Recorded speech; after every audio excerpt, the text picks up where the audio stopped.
बंदी छोड़ सतगुरु रामपाल जी भगवान की जय हो।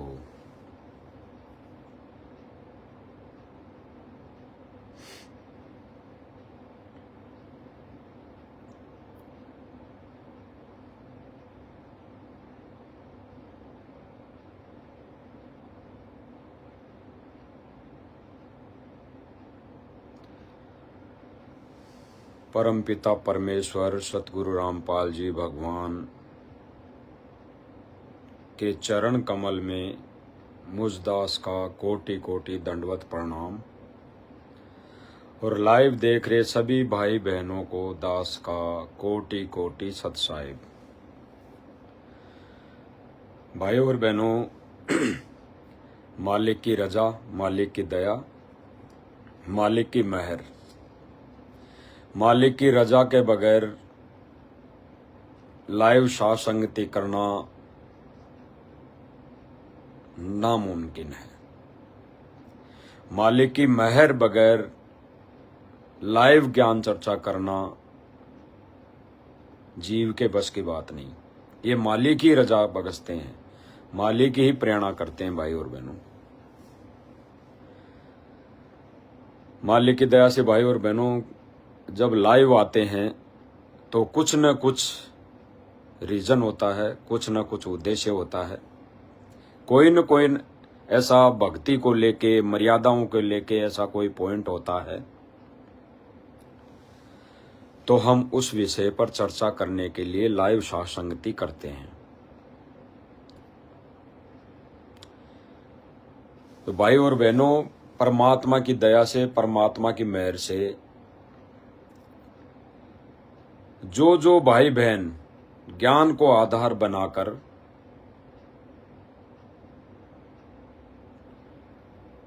सतगुरु रामपाल जी भगवान को भगवान मानकर, वो सत्य पुरुष कबीर मानकर, अल्लाह अकबर मानकर, सारी सृष्टि का रचनहार मानकर अपने ही घर में जो भक्ति क्रिया कर रहे हैं, उन हजारों भाई बहनों की भक्ति क्रिया को देखकर कुछ एक नादान भाई बहनों के मन में खरपतवार चलती रहती है, खरपतवार चलती रहती है। कारण यही है भाई और बहनों, उन भाई बहनों के अंदर अभी राग द्वेष और ईर्ष्या भरी पड़ी है। मालिक की दया से खूब कोशिश करते हैं लाइव के माध्यम से, मैसेज के माध्यम से, कमेंट के माध्यम से, पर्सनली उनको मैसेज कर कर उनसे प्रार्थना करते हैं कि भाई ज्ञान को आधार बनाओ, अपना बुद्धि और विवेक लगाओ, प्रमाण देखो। अगर किसी बात का या किसी चीज का कोई प्रमाण ना हो तब आप बात करो। फिर भी उनके कुछ न कुछ शंकाएं होती रहती है भाई और बहनों। तो उनके वर्तमान में जो शंका चल रही है, साध संगति वालों की भक्ति क्रिया को देखकर लेकर कि ये तो गुरुजी को भोग लगा रहे हैं, ये तो गुरुजी की आरती उतार रहे हैं, ये तो गुरुजी की महिमा गा रहे हैं, तो इनके कहीं न कहीं कुछ न कुछ ऐसी कोई इनके शंका है कि ये गुरु को भगवान हृदय से नहीं मानते। ये अभी तक गुरुदेव भगवान को अपने हृदय से भगवान नहीं मानते। ये अभी भी गुरु के अलावा किसी और को भगवान मानते हैं। गुरु को तो ये केवल शायद एक नुमाइंदा संत मानते हैं, एक आम संत मानते हैं, एक सतगुरु मानते हैं।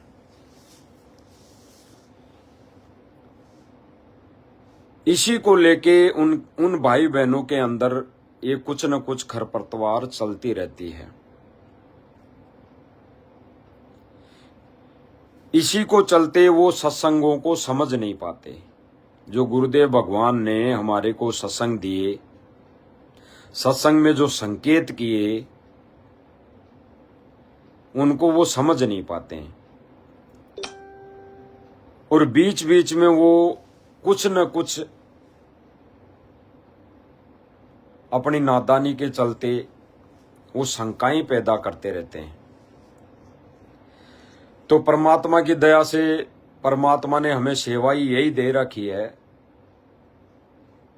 कि उनकी इन छोटी छोटी शंकाओं का मालिक समाधान करवाए, हम तुच्छ बुद्धि जीवों को निमित्त बनाकर,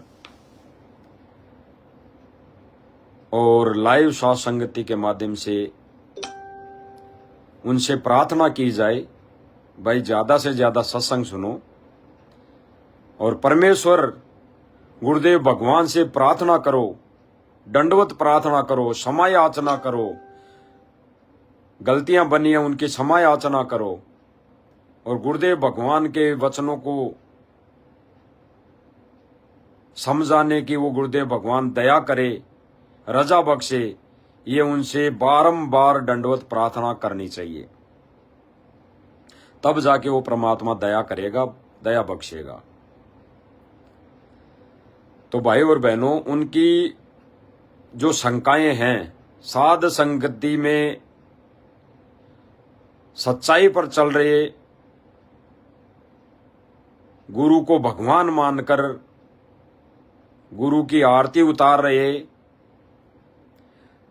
गुरु को भगवान मानकर गुरु को भोग लगा रहे, सैकड़ों हजारों भाई बहनों को देखकर वो इस भक्ति क्रिया से वो चिंतित है, बेवजह चिंतित है। भाई और बहनों, बेवजह चिंतित है कि ये गुरुजी ने कब कह दिया कि गुरुजी की फोटो के आगे भोग लगाओ, गुरुजी की फोटो के आगे चंवर करो, खड़े होकर आरती करो, गुरुजी को भोग लगाओ, ये गुरुजी ने कब कह दिया।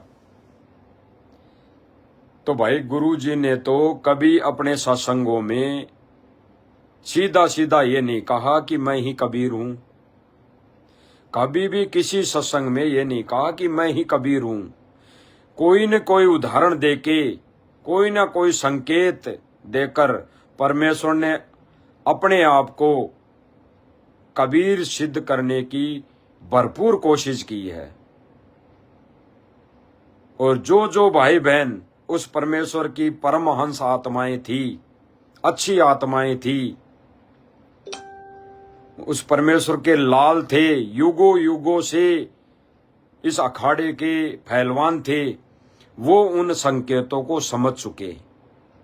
उन संकेतों को समझकर कि हमारा गुरु ही कबीर भगवान है, सत्य पुरुष है, तो जब गुरु को ही भगवान मान लिया तो भाई गुरु की ही पूजा होनी चाहिए, गुरु को ही भोग लगना चाहिए, गुरु की ही आरती उतारी जानी चाहिए। और गुरु के दरबार साहिब में 24 घंटे खड़ा रहना चाहिए। ये गुरुदेव भगवान ने नित्य नियम में लिखा है, जो हम रोज पढ़ते हैं सुबह नित्य नियम, उसमें लिखा हुआ है कि 8 पहर एक भगत ने, शिष्य ने खड़ा रहना चाहिए गुरु के दरबार में। और जब हमने दरबार लगा ही लिया घर में, उस पूर्ण परमेश्वर को, उस सतगुरु रामपाल जी भगवान को पूर्ण परमेश्वर की संज्ञा देकर, मानकर, जब अपने घर में आश्रम लगा ही लिया, बना ही लिया और गुरुदेव भगवान को विराजमान कर दिया, तो वो हमारे लिए दरबार हो गया, आश्रम हो गया, वो हमारे लिए उस भगवान का दरबार हो गया। तो जब नित्य नियम में हम पढ़ते हैं वाणी को कि 8 पहर साहिब के दरबार में खड़ा रहना पड़ता है, खड़ा रहना चाहिए, तो हमें तो गुरुदेव भगवान ने केवल मात्र 1 पहर दिया है। अगर 1 पहर भी हम खड़ा नहीं हो सकते, खड़े नहीं हो सकते, तो फिर हमारा शिष्य होने को धिक्कार है। हम भगत नहीं है फिर।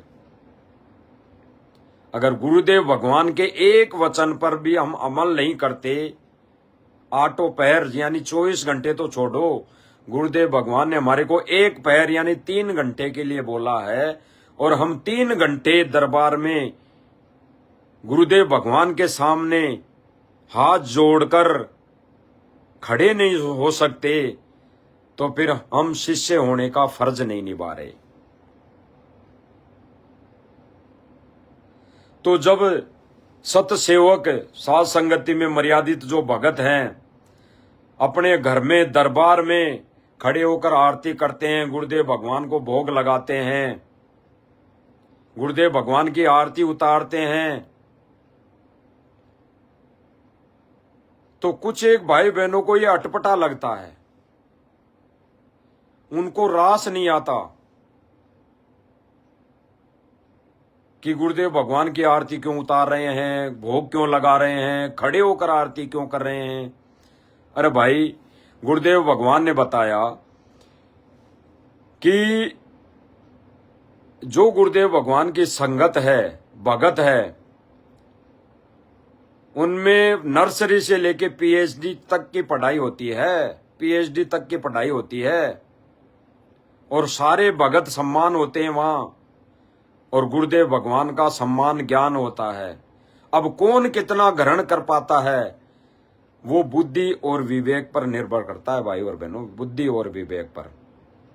और जो जितना ग्रहण कर लिया, जिसको जितना समझ में आ गया, वो उतना अपने घर में भगवान के लिए वो करेगा ही करेगा, अपने मोक्ष के लिए वो क्रियाएं करेगा ही करेगा।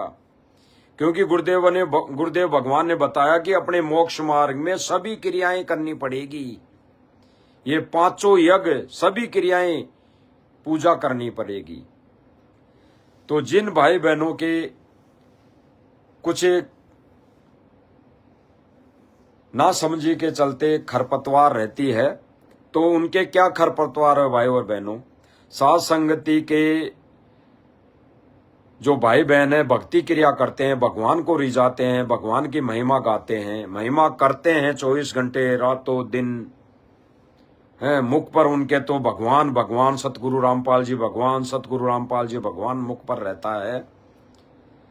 तो उनको ये रास नहीं आया, और वो सत्संग, किस सत्संग का वो रेफरेंस देते हैं, भाई गुरुजी ने इस सत्संग में मूर्ति पूजा का विरोध किया है, मूर्ति पूजा करना गलत बताया है। अब उस सत्संग को वो भाई बहन बिल्कुल समझ नहीं पाते, बिल्कुल समझ नहीं पाते, और एक एक बार नहीं, उस सत्संग को दिन में 10-10 बार व्हाट्सअप करते हैं, वो व्हाट्सअप करते हैं। तो वो भाई भी जुड़े होंगे लाइव में, ऐसी कोई बात नहीं है, नहीं जुड़े तो आगे देख लेंगे, कल देख लेंगे, तो वो सत्संग सुनेंगे जो ये भाई बहन दिन में 10 बार भेजते रहते हैं। कौन सा सत्संग है भाई और बहनों, हम सुनते हैं। कल्याण होगा, उससे पेट भरेगा, वो टेस्ट आओगा। ऐसे जिस भगवान की मूर्ति आपने मंदिर में स्थापित कर रखी है, उस मंदिर की मूर्ति के ऊपर आरती करता है या उसके मूर्ति का भोग लगाता है, कोई लाभ नहीं होगा, क्योंकि उस मूर्ति बुरी नहीं,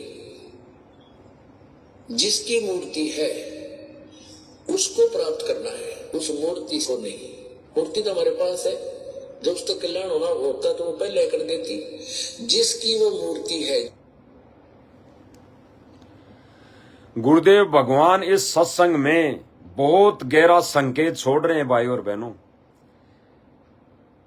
कोई ज्ञानी और विवेकी भाई बहन ही समझ पाएगा, और साध संगति वाले भाई बहन तो समझ ही गए होंगे, बिल्कुल समझ गए होंगे।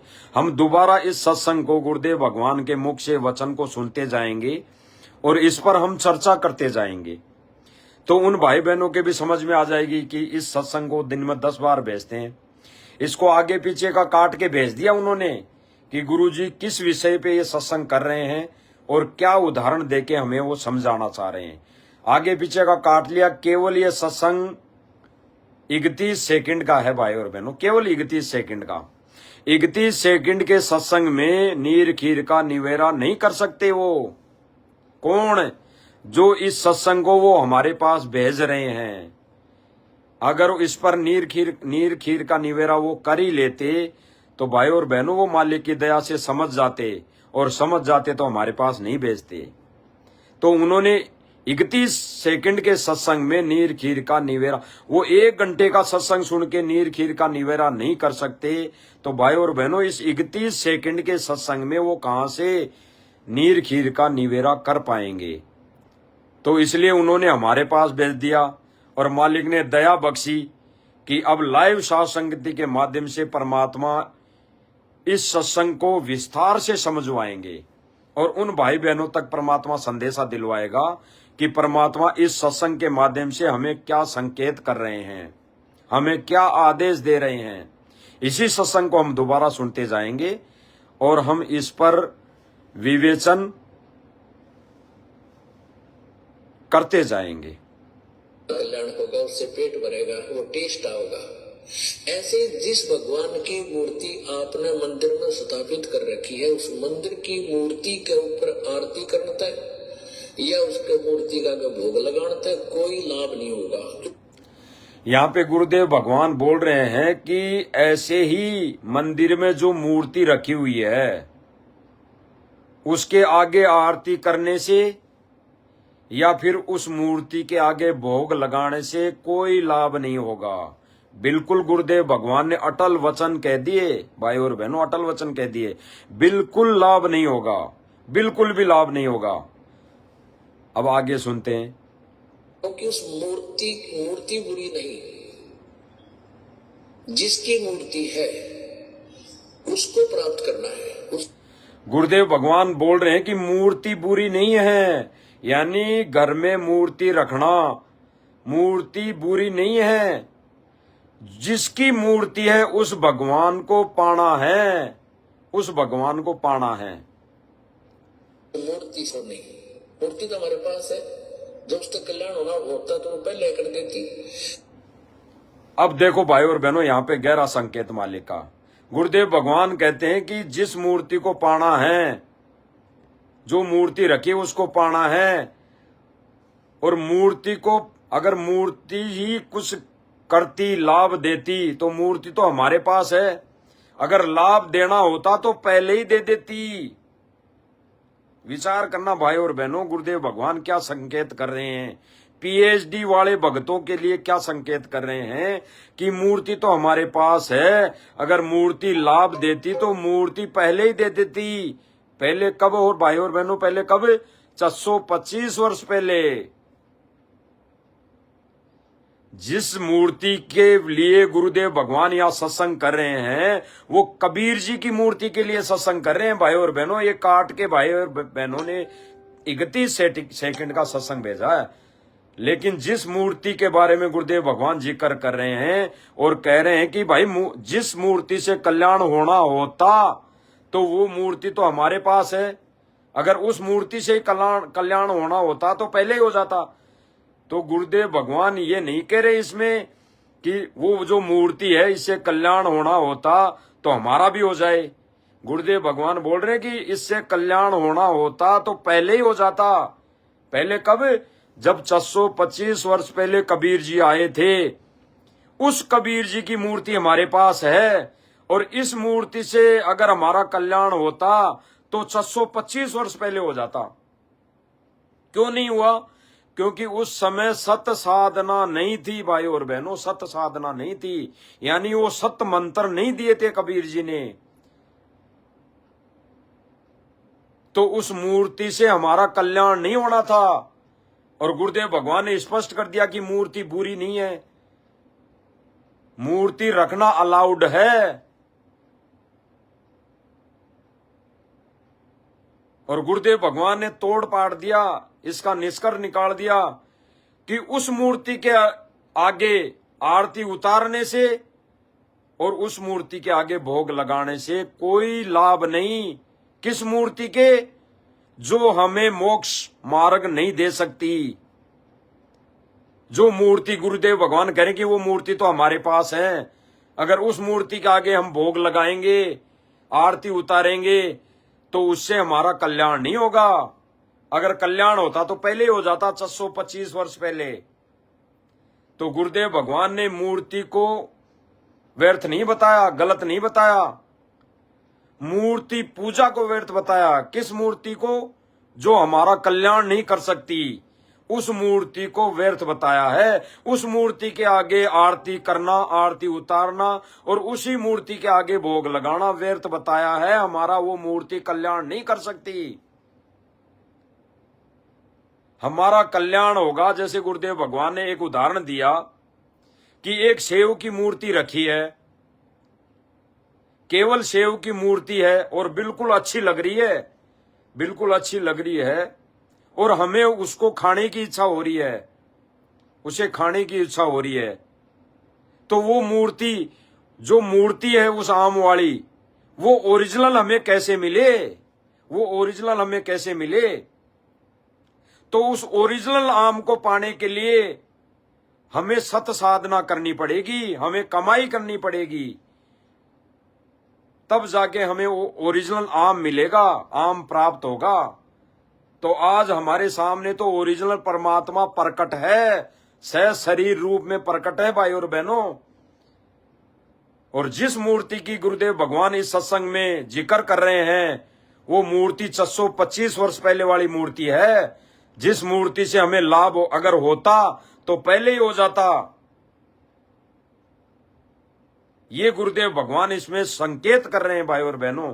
और ये भाई बहन जो नादान भाई बहन है, जो भक्ति क्रिया को देख के साथ संगति वालों के मन में उनके खरपतवार चलती है कि ये तो ऐसा गलत कर रहे हैं, ये तो ऐसा गुरुजी ने कभी नहीं बोला। गुरुजी ने इस सत्संग में बोल दिया भाई और बहनों, संकेत कर दिया कि उस मूर्ति के आगे आरती करने से और उस मूर्ति के आगे भोग लगाने से हमें मोक्ष प्राप्त नहीं हो सकता। अगर उस मूर्ति के आगे भोग लगाने से और उस मूर्ति की आगे आरती उतारने से अगर हमें लाभ होता तो 625 वर्ष पहले हो जाता। तो हमें लाभ कैसे होगा? हमें वो ओरिजिनल आम कैसे प्राप्त होगा? वो ओरिजिनल आम हमारे गुरुदेव भगवान वर्तमान समय में प्रकट है, मौजूद है, और इसे हमें पाना है। फिर ये भाई बहन कहते हैं कि देखो भाई, ये तो गुरुजी ने मना किया है मूर्ति पूजा का। तो भाई और बहनों, विचार करना, गहराई से सोचना। 1994 से लेके सन 2014 तक आश्रम के अंदर गुरुजी किस भगवान के आगे आरती करते थे? किस भगवान के आगे भोग लगाते थे? बताना जरा। और जिस मूर्ति के आगे गुरुदेव भगवान आरती उतारते थे 5 दीपक लगा के या 17 या 21 दीपक लगा के, और जिस मूर्ति के आगे गुरुदेव भगवान पाठ प्रकाश करके भोग लगाते थे, अरे वो मूर्ति वाला तो था ही नहीं वहां पे। जिसकी मूर्ति थी वो तो प्रत्यक्ष था ही नहीं। फिर भी उसको गुरुदेव भगवान भोग लगा रहे थे, उसके आगे आरती उतार रहे थे, उसकी फोटो वो रखते थे अपने सिंहासन के आगे और आरतियां करते थे गुरुदेव भगवान। सारी क्रियाएं वो हमें करके बताते थे। तो फिर आप भाई बहनों उस गुरुदेव भगवान को दोगला साबित क्यों कर रहे हो? अरे वो कबीर जी तो थे ही नहीं आश्रम में, फिर भी उस फोटो के आगे गुरुदेव भगवान आरती उतारते थे, उस फोटो के आगे भोग लगाते थे, और अब भी लगाते हैं आश्रम में, अब भी लगा रहे हैं, अब भी कर रहे हैं वो सारी क्रियाएं फोटो के आगे। किस फोटो के आगे? वो दाढ़ी वाली फोटो के आगे। और साध संगति वाले भाई बहन तो जो मर्यादित भाई बहन है, वो तो गुरुदेव भगवान की साक्षात्कार जो वर्तमान समय में प्रकट है, उसके आगे उसकी फोटो को भगवान रूप में मानकर उसके आगे भोग लगा रहे हैं, उसके आगे खड़े होकर आरती कर रहे हैं। जो हमें लाभ देगी, जो हमें वर्तमान समय में पार करेगी, उस फोटो के आगे नहीं कर रहे हैं, उस फोटो के आगे आरती नहीं कर रहे हैं, उस फोटो के आगे भोग नहीं लगा रहे हैं, यानी उस मूर्ति के आगे आरती नहीं उतार रहे हैं, उस मूर्ति के आगे भोग नहीं लगा रहे जो हमें वो लाभ देगी नहीं किसी भी सूरत में, किसी भी हालत में, क्योंकि वो मूर्ति वाला भगवान अभी है ही नहीं, वो सह शरीर है ही नहीं। और जो सह शरीर है, जो सह शरीर प्रकट है, उसको आप लोग ये कुछ एक भाई बहन भगवान मानते नहीं, शंकाएं करते हैं, छोटी छोटी वीडियो काट के वो भेज देते हैं। वो सोचते हैं कि भाई हम ज्ञानी हैं, हम ये सत्संग भेज देते हैं तो इनके पास कोई जवाब नहीं होगा। अरे मालिक ने जब बुद्धि दी है भाई और बहनों, ये ज्ञान योग खोला है, तो फिर उस परमेश्वर ने क्या कमी छोड़ी होगी भाई और बहनों? ये क्यों भूल जाते हो? ये क्यों भूल जाते हो? जब दास ने मालिक की दया से सर्वप्रथम जो वीडियो बनाया था लाइव आके, ये कह दिया था कि भाई दास को भी परमात्मा ने नियमित बनाया 2022 में, दास भी समझ नहीं पाया, बुद्धि ओप थी, परमात्मा ने बुद्धि ओप कर दी। जिस परीक्षा में सारे भाई बहन डगमग हो चुके थे, डगमग हो चुके थे, कारण यही था वो परमात्मा ने नियमित इसलिए बनाया था कि सैकड़ों भाई बहन दास के पीछे लगे हुए थे, तो इसलिए परमात्मा ने उनको पटकना था कि ये ज्ञान को भी आधार बनाया है या ये एक जीव के पीछे लगे हैं। तो वो परीक्षा थी, लेकिन परमेश्वर ने जो ज्ञान योग खोल रखा है, जो बुद्धि दे रखी है, वो परमेश्वर की मेहर है, परमेश्वर की दया है। जिस मूर्ति का जो जिक्र कर रहे हैं गुरुदेव भगवान, जो आपने सत्संग भेजा है, उसमें 625 वर्ष पहले वाला जिक्र है, वर्तमान समय का नहीं है। तो आश्रम में भी सारी चीजें गुरुदेव भगवान ने करके दिखाई, फोटो के आगे आरती, फोटो के आगे भोग लगाकर दिखाया। अरे जो फोटो तो है ही नहीं, जिस फोटो वाला भगवान तो है ही नहीं, आज जिस फोटो का आगे हम कर रहे हैं, जिस फोटो का आगे हम भोग लगा रहे हैं, जिस फोटो के आगे हम आरती उतार रहे हैं, वो फोटो वाला भगवान तो सह शरीर प्रकट है वर्तमान समय में। जब वो लीला करके यहां से चला जाएगा, तब वो अपना विधान सेट करके जाएगा, तब फिर जैसा जो आदेश वो गुरुदेव भगवान हमें दे के जाएगा, वो हमें सर्वदारी होगा। लेकिन वर्तमान समय में तो हमने जो पाठ्यक्रम दिया है गुरुदेव भगवान ने, और जो सिलेबसों में लिखा है, उसके अनुसार करना चाहिए, करना पड़ेगा, तभी वो हमारा गुरुदेव भगवान खुश होगा। फिर इन्होंने एक छोटा सा सत्संग और भेजा है काटकर, 24 सेकंड का।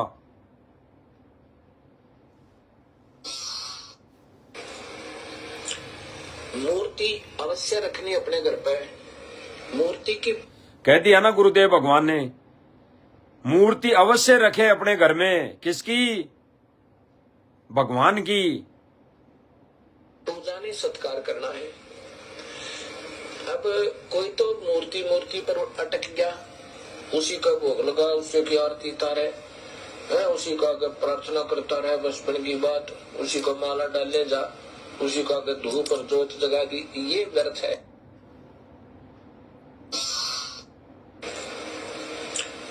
मूर्ति अवश्य रखनी अपने घर पर। मूर्ति की पूजा नहीं, सत्कार करना है। गुरुदेव भगवान कह रहे हैं कि मूर्ति रखनी है, अवश्य रखनी है अपने घर में। मूर्ति की पूजा नहीं, सत्कार करना है। अब कोई तो मूर्ति पर अटक गया, उसी का भोग लगा, उसी की आरती उतारे, उसी का अगर प्रार्थना करता। इसलिए कह रहे हैं गुरुदेव भगवान कि उस मूर्ति की पूजा नहीं करें। जो शास्त्र विरुद्ध साधना है, उस मूर्ति की पूजा नहीं करें। गुरुदेव भगवान बोल रहे हैं कि कोई तो मूर्ति के पे अटक गया, उसी को भोग लगावे, उसी की आरती उतारें। और फिर गुरुदेव भगवान इस सत्संग में कह रहे हैं कि नाम है नहीं, सत मंत्र है नहीं, तो वो क्या लाभ देगी। तो आज हमारे पास सत मंत्र है, सतनाम दिया है गुरुजी ने, सत भक्ति दी है, तो पूजा भी हमें गुरुदेव भगवान की करनी चाहिए। ये सारी क्रियाएं करनी पड़ेगी। ये गुरुदेव भगवान ने लिख रखा है, कह रखा है सारी चीजें। बचपन की बात, उसी को माला डालने जा, उसी को अगर धूप और जोत जगा दी, ये व्यर्थ है। गुरुदेव भगवान कह रहे हैं कि नाम सत्य है नहीं, नाम साचा है नहीं, उसी मूर्ति के सारा सब कुछ करे जाए तो ये व्यर्थ है, ये मूर्ति पूजा में आता है। और हमारे को तो गुरुदेव भगवान ने सारी चीजें दे दी, सत भक्ति दी है। और हमने अपने घर पे जो दरबार लगा रखा उसमें हमारे गुरुदेव भगवान की मूर्ति रखे, हम तो फोटो रख रखे हैं गुरु जी की छवि। मूर्ति पूजा तो आने वाले समय में चालू होगी, पाखंड आगे आने वाले समय में। हमने गुरुदेव भगवान की छवि दरबार में लगाकर हम गुरुदेव भगवान को वहां साक्षात्कार विराजमान करके बिठाकर आरती उतार रहे हैं, साक्षात्कार बिठाकर हम गुरुदेव भगवान को भोग लगा रहे हैं। क्योंकि गुरुदेव भगवान ने वर्तमान समय में सत भक्ति हमें दे रखी है, तो सारी क्रियाएं हमें करनी पड़ेगी, सारी क्रियाएं। अब गुरुदेव भगवान ही एक सत्संग में तोड़ दे रहे हैं इसका कि भाई जब संत आते हैं तब तो कोई पूछता नहीं, जब संत आते हैं तब तो कोई पूछता नहीं। तो गुरुदेव भगवान ने बिल्कुल क्लियर कर दिया कि संत की पूजा होनी चाहिए, संत की पूजा करनी चाहिए। और फिर गुरुदेव भगवान कह रहे हैं कि भाई मेरे मरे पाचे मंडी बनाएंगे और फिर मेला भरया करेगा, वहां पूजा शुरू हो जाएगी, वहां फिर मूर्ति लगा के पूजा करया करेंगे। फिर वो मूर्ति कोई लाभ नहीं देगी, भले ही गुरुदेव भगवान की हो, भले ही सतगुरु रामपाल जी भगवान की मूर्ति हो। बाद में गुरुदेव भगवान को लीला करके जाने के बाद अगर जिस जिस आश्रम में जो जो मंदिर बनेगा वहां पे गुरुदेव भगवान की मूर्ति लगाकर पूजा शुरू हो जाती है, आरती उतारना शुरू कर देते हैं, तो फिर लाभ नहीं होगा। तो हमने पूजा भी वर्तमान में करनी पड़ेगी, क्योंकि गुरुदेव भगवान हमारा साक्षात्कार प्रकट है शरीर रूप में। तो हमने पूजा भी वर्तमान में करनी पड़ेगी, जिसका गुरुदेव भगवान ने समर्थन किया है और गुरुदेव भगवान ने संकेतों में हमें समझाया है। और संकेतों में भाई बहन जो ज्ञान आधारी अपने ज्ञान और विवेक को थोड़ी सी बुद्धि लगाएंगे तो वो समझ जाएंगे। लेकिन ये जो भी काट काट के जिस भाई ने सत्संग भेजे हैं छोटे छोटे, उस भाई बहन के समझ में नहीं आया, समझ में नहीं आया तो ही तो भेज रहे हैं कि तुम गलत कर रहे हो। और इसी सत्संगों में हम अभी लाइव इस साथ संगति के माध्यम से परमात्मा सार निकलवा देगा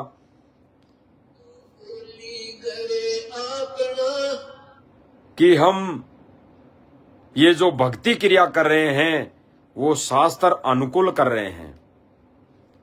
हम जो गुरुदेव भगवान की पूजा आरती कर रहे हैं वो हम शास्त्र अनुकूल कर रहे हैं। सुनो गुरुदेव भगवान का वही सत्संग जो इन्होंने भेजा है। अब संत आते हैं जब तक को पूछता कोई ना, अब मेरे बच्चा नहीं बना कोई ना, वो तो सिर्फ हुआ बास से कह दंड होगी, वो भी सिर्फ वहीं पर घर पर कोई लाभ नहीं से। अब ये बीमारी नहीं हटती हमारे हृदय से, ये हटाए बिना बेड़ा पार नहीं हो सकते। राम का नाम ले, क्या भगवान घर में कोई नहीं हो सकता? अगर मंदिर में भगवान आ सका है तो वो सुनता घर में रखो, क्या वहां को नहीं आवा? वो गुरुदेव भगवान ने क्या कहा इस सत्संग में बिल्कुल क्लियर कर दिया भाई और बहनों, बिल्कुल क्लियर कर दिया। उन भाई बहनों के समझ में आ जानी चाहिए जो इस सत्संग को ना समझ कर काट काट कर भाई बहनों के पास भेजते रहते हैं। खास तौर से हम जैसे मतलब अज्ञानियों के पास भेजते रहते हैं और फिर परमात्मा ज्ञान योग खोल देता है उसको सुनते ही, और फिर परमात्मा लाइव आने की रजा बख्श देते हैं। फिर आदेश दे देते हैं परमात्मा की भाई बहनों की शंका का समाधान कर दो सत्संग के माध्यम से, इसी सत्संग के माध्यम से। फिर हम तो इतने ही नियमित हैं भाई और बहनों। गुरुदेव भगवान क्या कह रहे हैं दोबारा हम सुनते हैं और साथ में हम रिवीजन इसका करते जाते हैं, इस पर विचार विमर्श करते जाते हैं भाई और बहनों। अब मेरे मैंने पचमन नहीं बनाओ। अब संत आते हैं जब तक को पूछता को ना। गुरुदेव भगवान ने स्पष्ट कह दिया कि जब संत आता है तब तो कोई पूजा नहीं करता, तब तो कोई पूजा नहीं करता। गुरुदेव भगवान अपने वचनों में क्लियर कर रहे हैं हमारे को संकेतों में। एक ज्ञानी और विवेकी भगत को क्या संकेतों में समझा रहे हैं कि भाई जब कोई संत आता है तब तो कोई पूछता नहीं। यानी गुरुदेव भगवान अपना उदाहरण देके कह रहे हैं, क्योंकि गुरुदेव भगवान संत की भूमिका में हैं। तो गुरुदेव भगवान अपने विषय में कह रहे हैं कि भाई मैं संत आया हूं, तो मुझे जब तक मैं यहां रहूंगा तब तक तो कोई पूजेंगे नहीं। और फिर आगे क्या कह रहे हैं गुरुदेव भगवान?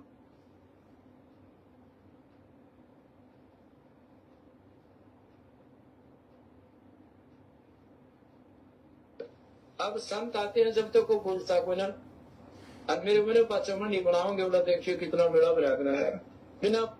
गुरुदेव भगवान ने क्या कहा आगे कि जब मैं यहां शरीर रूप में प्रकट हूं, मौजूद हूं, तब तो कोई मुझे पूजेंगे नहीं, और जो पूज रहे हैं उनका वो विरोध करेंगे, उनको वो गलत साबित करने की कोशिश करेंगे बेवजह। और फिर गुरुदेव भगवान कह रहे हैं कि मेरे मरे पास मंडी बनाएंगे, मूर्ति लगाएंगे, जगह जगह मंदिर आश्रम बनाएंगे, और फिर वहां पे पूजा शुरू करेंगे। फिर गुरुदेव भगवान कह रहे हैं कि फिर कोई लाभ नहीं होगा। तो भाई जो साथ संगति में सत सेवक भाई बहन, जो इस सतपुरुष कबीर परमेश्वर को संत रूप में आए हुए को सतगुरु रूप में हम इनकी पूजा नहीं करें तो कब करेंगे भाई और बहनों? मंडी बना के थोड़ी करेंगे, इनको जाने के बाद इनकी मूर्ति लगा के थोड़ी पूजा करेंगे। वो मूर्ति पूजा में आएगा, वो मूर्ति पूजा में आएगा भाई और बहनों। और मूर्ति पूजा का हमारे भगवान ने विरोध किया है, विरोध। और आज जिस मूर्ति की हम पूजा कर रहे हैं, जिस छवि की हम पूजा कर रहे हैं, वो शरीर रूप में वर्तमान समय में प्रकट है, मौजूद है।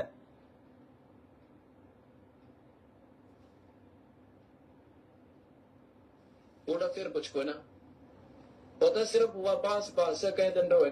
गुरुदेव भगवान कह रहे हैं कि फिर मूर्ति लगा के, आश्रम बना के, मंदिर बना के, गुरुदेव भगवान की मूर्ति लगा के पूजा आरती करोगे, उसके आगे भोग लगाओगे, नाग रगड़ोगे, तो गुरुदेव भगवान कह रहे हैं कि फिर वहां कुछ नहीं मिलेगा।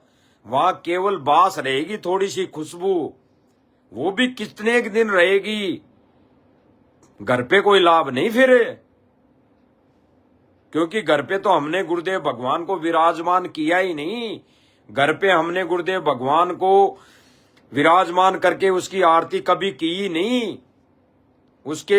उसको कभी भोग लगाया ही नहीं। तो फिर वो परमात्मा घर पे कहां से होगा? बाद में वो शब्द रूप में भी नहीं होगा।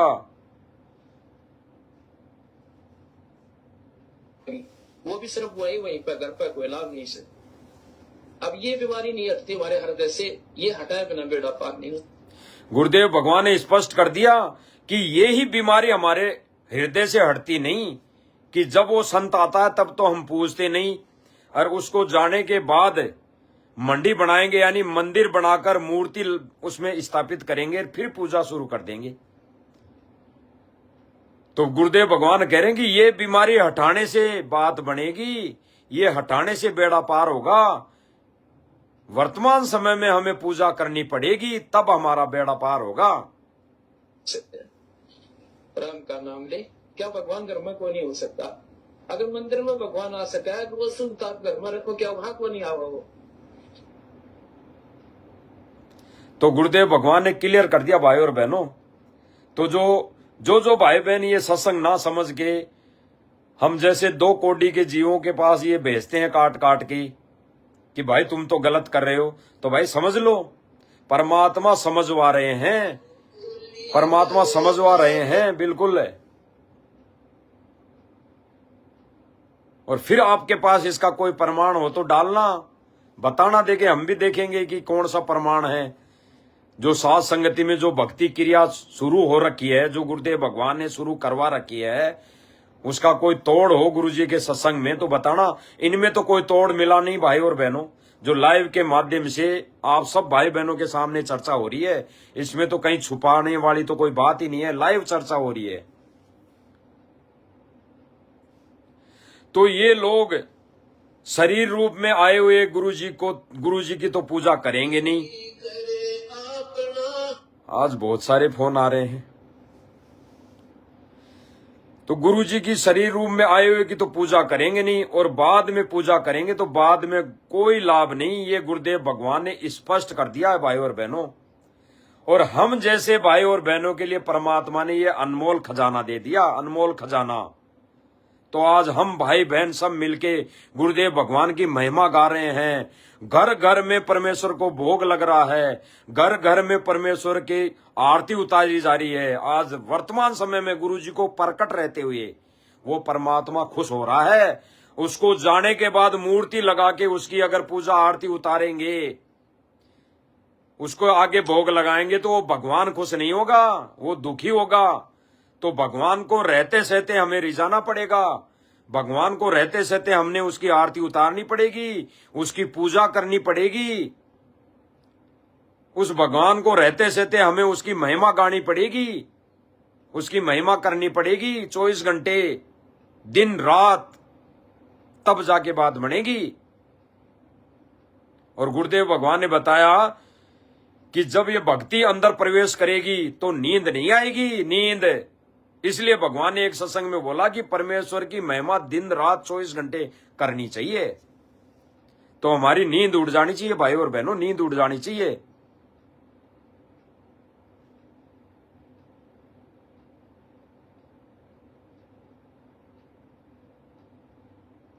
अब गुरुदेव भगवान एक सत्संग में कह रहे हैं, जो इन्हीं की शंका है, जैसे हम साथ संगति वाले भाई बहन गुरु जी की महिमा गाते हैं, गुरुदेव भगवान की महिमा करते हैं, कहीं पे 10-20 भगत इकट्ठे हो जाते हैं, या आजकल तो एक भगत भी घर में भगवान की महिमा गाता है, शब्द गाने लग जाता है। जब भी उसको प्रेरणा हो जाती है तो परमेश्वर की महिमा गाने लग जाता है, महिमा करने लग जाता है। या फिर कहीं पे भी 10-20 भगत इकट्ठे होते हैं, वहां पे परमेश्वर की रात दिन महिमा गाते हैं, शब्द गाते हैं। तो ये भी उन भाई बहनों को रास नहीं आता, ये भी उनके अंदर द्वेष भरा है थोड़ा। तो उन्होंने एक फिर सत्संग भेजा है गुरुदेव भगवान का, जिसमें गुरुदेव भगवान कह रहे हैं कि भाई शब्द बना के शब्द गाना, रात रात भर शब्द गाने से कोई लाभ नहीं। तो उन भाई बहनों के ये सत्संग, उनके ये भी सत्संग समझ में नहीं आया। तो हम इस लाइव के माध्यम से भाई और बहनों हम इस सत्संग को भी समझ लेते हैं। थोड़े दिन में शब्द सीख लेंगे और शब्दा के कर सारे अटूल ले जाएंगे, तारे लेगा नरगढ़ विवाद लेंगे, उनसे कोई लाभ नहीं होता। शब्द गाना ये दूसरों के लिए होता है। भाई और बहनों, दास दोबारा से सुनाएगा, इसको गहराई से सोचना, तत्व ज्ञान से। गुरुजी ने जो पीएचडी का ज्ञान दिया है उससे समझना है हमें। ऐसे नहीं गुरुजी ने जो जो शब्द बोल दिया तो सीधे सीधे हम समझ गए, क्योंकि गुरुदेव भगवान हमारे लिए इनमें संकेत छोड़ रहे हैं, गहरे राज दे रहे हैं, हमारे को गहरे संकेत दे रहे हैं। तो हमने समझना है भाई और बहनों। कभी कभी टीचर पढ़ाई पढ़ाता है तो वो खुद अपने मुख से डायरेक्ट नहीं बताता, वो विद्यार्थियों के ऊपर भी छोड़ता है कि देखें खुद भी अपना बुद्धि और विवेक लगाएं। तो इन सत्संगों पे हमने बुद्धि और विवेक लगाना है। क्या कह रहे हैं परमात्मा, सुनो भाई और बहनों। थोड़े दिन में शब्द सीख लेंगे और शब्दा के कर सारे अटूल ले जाएंगे, तारे लेगा नरगढ़ विवाद लेंगे, उनसे कोई लाभ नहीं होता। शब्द गाना ये दूसरों के लिए होता है, समझाने के लिए होता है, ना कि सारी उम्र का वो सत्संग। हमने शुरू में देखा सत्संग किस भाव से, किस ढंग से मिला कि 5-4 पार्टियां शब्द गाने वाली इकट्ठी हो जाती, और भाई 4 शब्द तू गाओगा, 4 शब्द फलाना गाओगा, 4 शब्द यू गाओगा, और तड़के सांझ तक लेकर तड़के ते ढोल पीट कर चले जाएंगे और वो शब्द गाए जाते। शब्दों का गाना एक महात्मा मन को रिझाने की बात है। भाई और बहनों, ये जो सत्संग भेजा है ना समझकर, जैसे हम भाई बहन महिमा गाते हैं, शब्द गाते हैं, तो उनका इस सत्संग से उन्होंने इतना ही समझा, क्योंकि वो समझ तो सकते ही नहीं, क्योंकि उनकी बुद्धि उतनी काम कर रही है, क्योंकि मर्यादा उनकी है नहीं और वो गुरु को भगवान वो मानते नहीं। तो इसलिए उन्होंने जो इस सत्संग में समझा, तो इस सत्संग के माध्यम से वो हमें ये कहना चाहते हैं कि भाई गुरुजी इसमें बोल रहे हैं कि भाई ये शब्द जो गाते हो ये तो मन को रिझाना है, मन को रिझाना है। तो ये मन को जो रिझाने वाली बात है वो यहाँ पे गुरुदेव भगवान इस सत्संग में ही तोड़ दे दिया। गुरुदेव भगवान कह रहे हैं कि 4-5 पार्टियां इकट्ठी हो जाती थी, 4-5 पार्टियां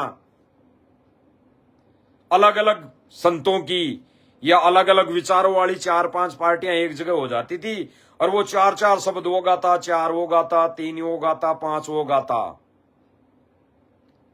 अपने अपने शब्दों को ऊंचा साबित करने के लिए, अच्छा साबित करने के लिए, और राग में गाते, वो राग में धुन लगा लगा के गाते, मन को रिझाने के लिए कि इसका मन को रिझा दूं मैं और मेरा ये शब्द गाया हुआ अच्छा लगे इसको। तो भाई और बहनों, वो थी जगत वाली पूजा, वो थे जगत वाले 4-5 पार्टियां जो रात रात भर ढूला देती थी शब्द गा गा के, जो मन को रिझाया करते, जनता को मतलब खुश करते हो, जनता को राजी करते हो पैसों के लिए।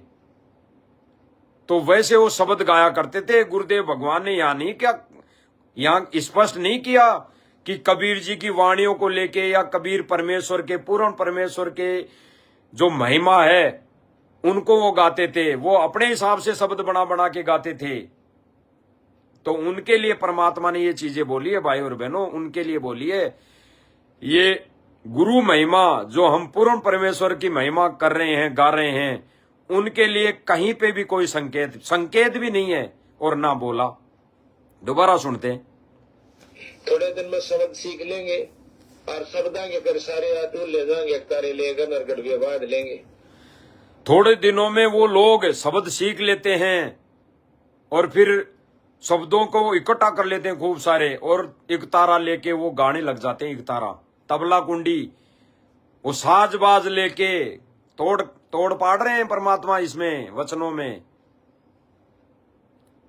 इनसे कोई लाभ नहीं होता। शब्द गाना ये दूसरों के लिए होता है, शब्द गाना ये दूसरों के लिए होता है। गुरुदेव भगवान यहाँ पे संकेत क्या दे रहे हैं कि अगर एक पार्टी कोई शब्द गा रही है तो दूसरों को रिझाने के लिए होती है, और हम किसको रिझा रहे हैं? हम उस पूर्ण परमेश्वर सतगुरु रामपाल जी भगवान को रिझा रहे हैं। हम किसी जीव को नहीं रिझा रहे, हम किसी जीव की महिमा नहीं गा रहे उस शब्द के माध्यम से, क्योंकि सारे जितने भी शब्द है भाई और बहनों, वो केवल परमेश्वर की महिमा में गाए गए हैं, महिमा के लिए शब्द है, किसी जीव की महिमा के लिए शब्द नहीं बनाए। वो केवल सतगुरु रामपाल जी भगवान की महिमा में शब्द बने हुए हैं। और ये जो गुरुदेव भगवान ये सत्संग कर रहे हैं, वो कह रहे हैं कि वो शब्द दूसरों के लिए हैं, दूसरों को रिझाने के लिए हैं। तो वो शब्द गा गा के जीवों को रिझाया करते थे, संगत को रिझाया करते थे, वहां पब्लिक को खुश किया करते थे। और यहाँ हम शब्द गा गा के किसको प्रसन्न कर रहे हैं? हमारे गुरुदेव भगवान को। तो समझ में आई भाई और बहनों, जो ये सत्संग भेजते हो दिन में 10 बार काट काट के, आप लोगों के समझ में आई कि हम किसकी महिमा कर रहे हैं? एक जीव की नहीं कर रहे, हम उस जीव के लिए शब्द बना बना के नहीं गा रहे, हम उस भगवान की महिमा कर रहे हैं, भगवान की महिमा गा रहे हैं। उस भगवान को रिझाने के लिए हम शब्द गा रहे हैं, किसी जीव को रिझाने के लिए नहीं। तो यह है पीएचडी वाला ज्ञान, समझाने के लिए होता है, ना कि सारी उम्र का वो सत्संग। हमने शुरू में देखा सत्संग किस भाव से, किस ढंग से मिला कि 5-4 पार्टियां शब्द गाने वाली इकट्ठी हो जाती। और गुरुदेव भगवान ने कह दिया ना, 5-4 पार्टियां शब्द गाने वाली इकट्ठी हो जाती थी और वो शब्द लिख लिख के ले जाते थे खूब, ऐसे ढेर का ढेर। वो ये सोच के लिख के ले जाते थे कि मैं सबसे अच्छा गा के बताऊंगा, मैं दुनिया को रिझा के बताऊंगा, दुनिया मेरी बात पे ताली बजानी चाहिए, मैं जो शब्द गाऊं उस पे ताली बजानी चाहिए दुनिया, ऐसे वो रिझाया करते थे। और आज हम किसको रिझा रहे हैं? साध संगति वाले भाई बहन सत्सेवक हैं, वो किसको रिझा रहे हैं? गुरुदेव भगवान को रिझा रहे हैं, गुरुदेव भगवान की महिमा गा रहे हैं, किसी जीव की महिमा नहीं गा रहे हैं, किसी जीव को प्रसन्न नहीं कर रहे हैं। तो परमात्मा ने इस सत्संग में तोड़ दे दिया। मैं 4 शब्द तू गाओगा, 4 शब्द फलाना गाओगा, 4 शब्द यू गाओगा, और तड़के सांझ तक लेकर तड़के ते ढोल पीट कर चले जान। यानी पूरी रात वो, मतलब सांझ से यानी शाम से लेके तड़के सवेरे तक है, वो सारी रात पर ढोल के लिए बोल रहे हैं। और परमेश्वर के शब्द गाने में साजबाज की जरूरत नहीं पड़ती, परमेश्वर की महिमा शब्द से गाई जाती है, जो परमेश्वर ने ही दिए हैं शब्द। और अगर कोई भाई बहन परमेश्वर की, इस सतगुरु रामपाल जी भगवान की महिमा में अगर कोई शब्द बना के गा रहा है, तो भाई क्या कमी है? क्या कोई गलती थोड़ी है? अरे परमेश्वर ने तो एक शब्द गाया था, परमेश्वर खुद उस शब्द को गाते हैं, जो एक शब्द एक भक्त ने बना के गाया था।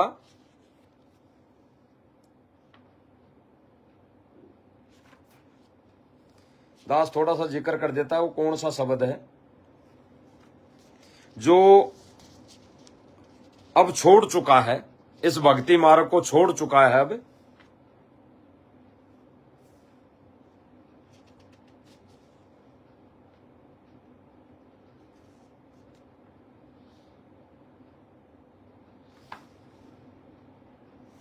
हम थारी भक्ति पे कुर्बान,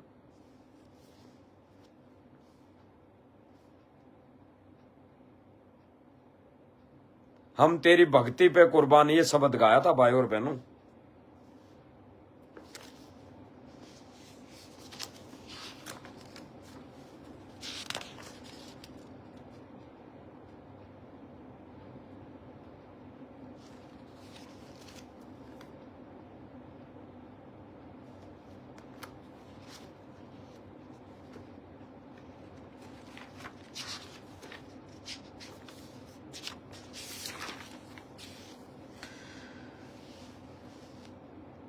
हम थारी भक्ति पे कुर्बान गुरुजी दनाना वाले, यो संसार हो उसका पूड़ा, फूस का पूड़ा, ऐसे शब्द गाया था।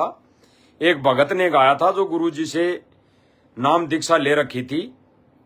तो उस शब्द का जिक्र गुरुदेव भगवान कई सत्संगों में करते हैं, कई सत्संगों में, क्योंकि वो भगवान की महिमा के लिए गाया गया था, वो किसी जीव की या भगत की महिमा के लिए नहीं गाया गया था। तो इस सत्संग में गुरुदेव भगवान ने बिल्कुल क्लियर कर दिया भाई और बहनों कि जो भी साथ संगति के माध्यम से सत्सेवक भाई बहन गुरुदेव भगवान की महिमा कर रहे हैं, शब्द गा रहे हैं, तो वो केवल भगवान के लिए कर रहे हैं, भगवान के लिए गा रहे हैं। तो इसमें भाई और बहनों ये सत्संग कहीं पे भी ज्ञान आधार से मैच नहीं हो रहा। ये सत्संग जगत वालों के लिए कर रहे हैं गुरुजी, इसको आगे पीछे भी सुन लिया करो भाई और बहनों। ये 42 सेकंड का सत्संग काट के भेजे हैं, 42 सेकंड का। अब 42 सेकंड में किस पर्पज से सत्संग करें गुरुजी, कहां से निर्णय कर पाओगे? तो भाई और बहनों सत्संग ध्यान से सुनो। दास थोड़ा सा जिक्र करेगा। कुछ एक भाई बहन जो है, एक भाई तो अपने आप को डॉक्टर कहवाता है, पंजाब से हैं, एक मुरैना से हैं जो दर्शन दास जी करके उनका नाम है, जो लाइव भी आते रहते हैं कुछ वैसे ही बेवजह, तो वो ऐसे मैसेज करते रहते हैं। एक हमारे यहाँ जयपुर से नाथू दास जी ज्ञानी बन चुके हैं, विवेकी भगत बन चुके हैं बहुत बड़े, उनको अब ज्ञान हो गया है, तो वो ये सत्संग काट काट के भेजते रहते हैं। तो भाई और बहनों, इनसे हाथ जोड़ के विनती है, प्रार्थना है, इन सत्संगों को ध्यान से सुनो और परमेश्वर से प्रार्थना करो। गलती की 100 बार क्षमायाचना दंडवत प्रार्थना करो। जो गलतियां हो चुकी है उनसे नाक रगड़ के माफी मांग लो उनके विषय में, तब परमेश्वर दया करेगा इन सत्संगों को समझने की। कि सत्संग सुन लिया रेगुलर, जैसे कोई टीचर पढ़ा देता ना कि अब फिर कह देता कि तुम क्वेश्चन आंसर छांटते रहो, फिर विद्यार्थी बेचारा, जो विद्यार्थी होता है, जो अगर कुछ उसको बुद्धि और विवेक लगा लेता है वो तो कर लेता है अध्ययन उस पाठ्यक्रम का, लेकिन कोई जैसे ये जो भाई भेज रहे हैं इन जैसे हैं वो पाठ्यक्रम नहीं कर पाते, फिर उस पाठ्यक्रम को किसी जानकार विद्यार्थी के पास भेजते रहते हैं। तो ऐसे भेजा है। अब जो साथ संगतियों में जो क्रियाएं हो रही है भाई और बहनों, सारी चीजें हो रही है, वो कुछ जो विवेकी भगत होते हैं, यानी जो ज्ञान आधारी भगत होते हैं, जिनका ज्ञान योग खुल चुका है, अगर वो भाई बहन अगर किसी भगत को कुछ बता भी देते हैं तो फिर उस पर अमल हमें करना पड़ता है, करना चाहिए, विचार करना चाहिए। गुरुदेव भगवान के मुख कमल से हम सुन लेते हैं। असर उसका होता है जो खुद करे और दूसरे ने फिर करके दिखावे। अब देखो भाई, मन ने तो इसमतिया ढूंढ के वस्तु पाई है, आप भी इसको ये लाभ उठा सकते हो। तो असर उसका होता है जो खुद करे। गुरुदेव भगवान कहते हैं कि अगर कोई भाई बहन चर्चा कर रहा है और कोई चीज बता रहा है तो उसकी बातों का तब असर होगा जब खुद करे और फिर करने को बोले। और क्या बोले? ऐसा नहीं कि मनमुखी मन मर्जी से वो कोई क्रिया करने लग जाए और फिर वो कहे कि भाई जो मैं कर रहा हूं वैसा तू कर। ऐसा नहीं है। गुरुदेव भगवान आगे इस सत्संग में बोल रहे हैं कि अगर वो भाई बहन अगर हमारे को ये बोलता है कि भाई देखो मैंने तो इस पुस्तक में से या इस सत्संग में से या ये प्रमाण मुझे मिला है और भाई बहनों ये चीज मैं कर रहा हूं, तो आपने भी इस पर विचार करना चाहिए। तो फिर गुरुदेव भगवान ने बताया कि वो फिर करना चाहिए और दूसरा ने फिर करके दिखाओ। अब देखो भाई, मन ने तो इसमतिया ढूंढ के वस्तु पाई है। गुरुदेव भगवान बोल रहे हैं कि वो भगत ये बोले कि भाई मैंने तो इसमें देखो इसमें ढूंढकर ये वस्तु पाई है, ये चीज पाई है, आप भी इसको ये लाभ उठा सकते हो। आप भी इसका लाभ उठा सकते हो। तो भाई और बहनों, क्या कमी छोड़ दी फिर परमेश्वर ने? क्या कमी छोड़ दी? तो वही तो हो रहा है, वही तो हो रहा है सारी चीजें। और फिर गुरुजी बोल रहे हैं कि भाई अब जैसे कुछ भाई बहन विरोध करते हैं कि भाई रात दिन महिमा जो गाई जा रही है शब्द बना बना के, अरे गुरुदेव भगवान ही इसका तोड़ दे रहे हैं कि 24 घंटे हमें गुरुजी की महिमा करनी चाहिए। गुरुजी की महिमा सुन लो गुरुदेव भगवान के मुख कमल से। जिसमें पूरा विश्व इस बात से परिचित हो जाएगा और संतुष्ट हो जाएगा कि ये दास जो बोल रहा है उसके एक शब्द में भी कोई कच्चापन नहीं है, कोई भी एक शब्द भी असत्य नहीं है। एक दिन ऐसी स्थिति आएगी, फिर इस अपने को इन सदग्रंथों की बजाय केवल परमेश्वर की अमर वाणी, सच्चिदानंद घन ब्रह्म की वाणी जो उनके मुखारविंद से उच्चारित है, केवल उसी की ही आवश्यकता शेष रह जाएगी। और फिर उसके आधार से उस परम पिता की हम रल मिलकर ऐसी महिमा गाया करेंगे जैसे पहले हम श्री कृष्ण जी। गुरुदेव भगवान ने तोड़ दे दिया कि जिस दिन सतुपदेश प्राप्त करने के बाद ये सत्संग ये ज्ञान समझ में आ जाएगा, उस दिन फिर हमारे को कोई सत्संगों की ग्रंथों की आवश्यकता नहीं रहेगी, कोई भी वेद शास्त्र की आवश्यकता नहीं रहेगी। हमने केवल ग्रंथ साहिब है, सच्चिदानंद ग्रंथ साहिब की वाणियां, केवल उनकी ही वाणियों की जरूरत रहेगी, उन्हीं की आवश्यकता पड़ेगी। और फिर गुरुदेव भगवान बता रहे हैं कि हम सब इकट्ठे होकर यही परमेश्वर की महिमा गाया करेंगे। तो भाई और बहनों, थोड़ा सा जिक्र कर देता है दास जो समझ पाया है मालिक के इस वचन को। हमारे को भक्ति बोध पुस्तक दी है गुरुदेव भगवान ने, तीनों टाइम की आरतियां करने के लिए। वो सच्चिदानंद घन ब्रह्म की वाणी में, यानी अमर ग्रंथ साहिब की वाणियां हैं सारी। ये भक्ति बोध अमर ग्रंथ की वाणियां हैं सारी। और जितने भी शब्द गुरुदेव भगवान ने बनाए हैं, गाए हैं, कबीर सागर के सरलार्थ में लिखे हुए हैं, और जो जो शब्द नहीं लिखे हुए गाए हैं गुरुदेव भगवान ने, वो सारे शब्द अमर ग्रंथ की वाणियों के अंदर से लिए गए हैं भाई और बहनों। वो अमर ग्रंथ में से लिए गए शब्द हैं। तो इसीलिए गुरुदेव भगवान बोल रहे हैं कि हमारे को आने वाले समय में उस अमर ग्रंथ की वाणियों की आवश्यकता पड़ेगी, आवश्यकता। और हम सब रल मिलके उस परमेश्वर की महिमा गाएंगे। यानी ये शब्द ही है महिमा, ये शब्द ही है उस अमर ग्रंथ की वाणियां। देख लेना भाई और बहनों, उस सूक्ष्म वेद की वाणियां है ये भक्ति बोध भी उसी अमर ग्रंथ की एक पाठ है, उसी की वाणियां हैं। जो ये भाई बहन कुछ कहते हैं कि भाई गुरुजी ने कब कह दिया इन वाणियों को पढ़ने के लिए, ये वही वाणियां हैं, ये वही महिमा है, ये वही शब्द है। अरे ये शब्द ही अमर ग्रंथ साहिब है, यही पाठ है। ये भक्ति बोध जो दी गई है गुरुदेव द्वारा हमारे को, नित्य पाठ करने के लिए बोलते हैं, इस पे भी लिखा हुआ है नित्य पाठ, नित्य पाठ। तो यही पाठ है। और ये पाठ किसका है? अमर ग्रंथ साहिब का कुछ अंश है, कुछ वाणियों का ये इसमें जिक्र है। कुछ वाणियां गुरुदेव भगवान ने इसमें अलग से हमारे को दी है, क्योंकि इतना लंबा पाठ हर दिन कोई नहीं कर सकता। तो ये छोटे रूप में हमारे को बना के दे दी गुरुदेव भगवान ने कि कम से कम इतना तो हम कर ही सकते हैं। एक पहर, 24 घंटे में एक पहर तो हम कर ही सकते हैं।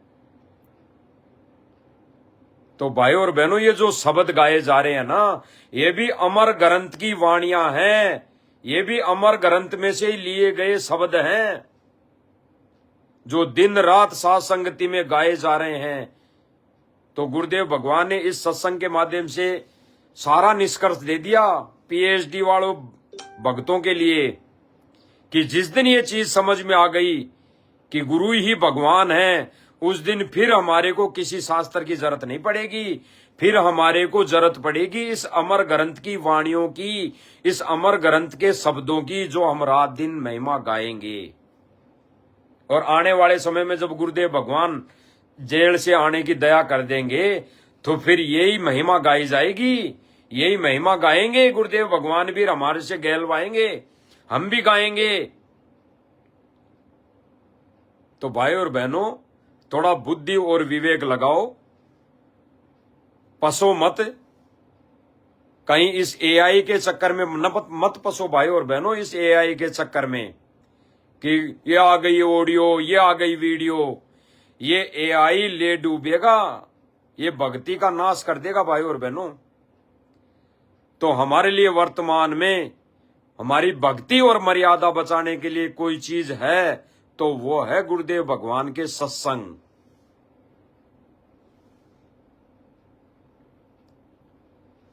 अब जो भाई बहनों ने कहा था कि गुरुदेव भगवान ने तो मूर्ति के आगे, मूर्ति को गलत बताया है, या मूर्ति के आगे आरती करना, भोग लगाना, तो हम गुरुदेव भगवान के मुख कमल से ही सुन लेते हैं, तो थोड़ा ज्ञान योग खुल जाएगा इन भाइयों का भी।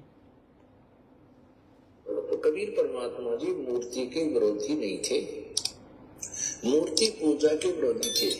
इन ढीठ लोगों ने हमें इतना रूढ़िवादी बना दिया कि हम केवल मूर्ति की ही उसी का घंटी वंटी बजा कर उसका तिलक तिलक ला कर श्रृंगार करने में लगे रहते। इतने उसके श्रृंगार में लग गए, इतने ठीक है, खराब हो रही हो तो पोछा मार दे, कपड़ा साफ करके प्रणाम करो मूर्ति को, क्योंकि भगवान को के उस मूर्ति को प्रणाम कर परमात्मा को प्रणाम होता है। ये श्रद्धा हमारी बनती है, भाव बनता है। लेकिन पूजा और सत्कार में अंतर होता है, पूजा और सत्कार में बहुत अंतर होता है। तो ऐसे हमने पूजा नहीं करनी, सत्कार करने से हमारे अंदर विनम्रता बनी रहेगी। भगवान सामने दिखाई दे जैसे मूर्ति है और सामने भगवान ही आ जाए तो हमारा वैसे ही भाव रहे जैसे मूर्ति नहीं, ये परमात्मा खड़े हुए। लेकिन लाभ मिलेगा भगवान से ही। वो मिलेगा कैसे परमात्मा? उसके पास गुरुदेव भगवान ने इस सत्संग वचन से हमारे को इतना गहरा संकेत दिया है भाई और बहनों, और उन भाई बहनों के लिए भी हैं अगर वो लाइव देख रहे हैं तो, कि गुरुदेव भगवान ने इसमें बिल्कुल क्लियर कर दिया, बिल्कुल क्लियर, कि जो हमने मूर्ति घर में रखी है, छवि रखी है, और वही भगवान सामने आ जाए, वही भगवान सामने आ जाए, ये सोचो कि वही भगवान है ये, तो उस मूर्ति को प्रणाम करो, उस मूर्ति को प्रणाम करो। हम इस सत्संग को सुनते जाएंगे साथ साथ में। तो कबीर परमात्मा जी मूर्ति के विरोधी नहीं थे। गुरुदेव भगवान कह रहे हैं कि कबीर जी मूर्ति के विरोधी नहीं थे,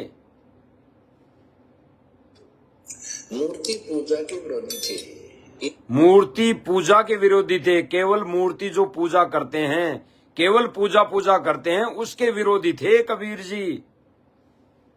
इन ढीठ लोगों ने हमें इतना रूढ़िवादी बना दिया कि हम केवल मूर्ति की ही उसी का गण, यानी इन अन्य पंथों ने या अन्य ये नकली धर्मगुरुओं ने या पंडितों ने, महंतों ने हमें इतना रूढ़िवादी बना दिया कि हम केवल उस मूर्ति के आगे अटक गए, उस मूर्ति की आरती उतारने लग गए, उस मूर्ति के भोग लगाने लग गए, क्योंकि उनके पास कोई सत मंत्र नहीं था, सत भक्ति नहीं थी, वो देते कहां से? तो उन्होंने खाली हमारे को किस पर अटका दिया? आरती पर अटका दिया, उसके मूर्ति के आगे भोग लगाने तक का अटका दिया। तो इसलिए कबीर जी मूर्ति पूजा के विरोधी थे, मूर्ति के विरोधी नहीं थे, उस मूर्ति के विरोधी, पूजा के विरोधी थे, कि उस मूर्ति की ही पूजा करने के विरोधी थे कबीर जी। घंटी बजाकर उसका तिलक तिलक लाकर श्रृंगार करने में लगे रहते। इतने उसके श्रृंगार में लग गए, इतना ठीक है, खराब हो रही हो तो पोछा मार दे, कपड़ा साफ करके प्रणाम करो मूर्ति को, क्योंकि भगवान को के उस मूर्ति को प्रणाम कर परमात्मा को प्रणाम होता है। ये श्रद्धा हमारी गुरुजी ने कहा कि मूर्ति को प्रणाम करे, उस मूर्ति को प्रणाम करने से हमारे उस भगवान में श्रद्धा बनती है, आस्था बनती है, हमारे को उस भगवान की पल पल याद आती रहती है, भाव बनता है, भाव बनता है। और सत्कार में अंतर होता है, पूजा और सत्कार में, प्रणाम में अंतर होता है,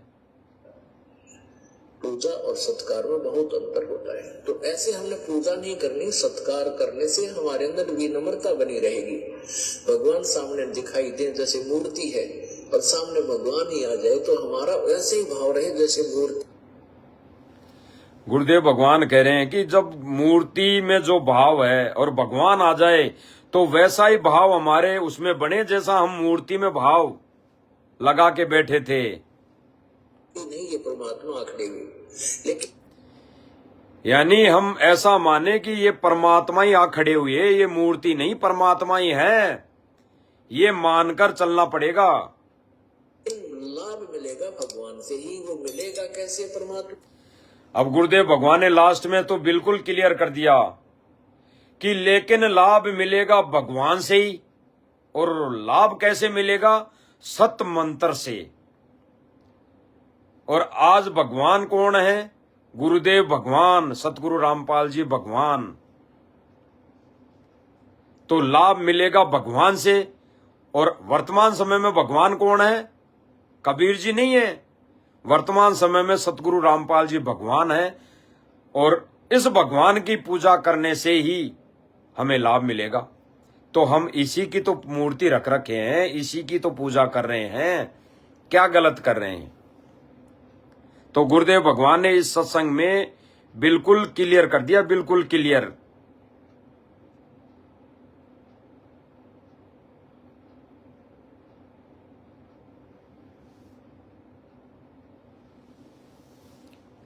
और गुरुदेव भगवान ने तो कह दिया कि भाई मूल पूजा है वो अपने गुरु की होती है, गुरु की। और भक्ति बोध में भी लिखा हुआ है कि मूल पूजा अपने मालिक कोष्टक में लिखा हुआ है कबीर साहिब की करनी है, जैसे पतिव्रता पत्नी पूजा तो अपने पति की ही करती है। तो गुरुदेव भगवान ने क्लियर कर दिया कि मूल पूजा हमारे भगवान, हमारे मालिक कबीर देव की होनी चाहिए।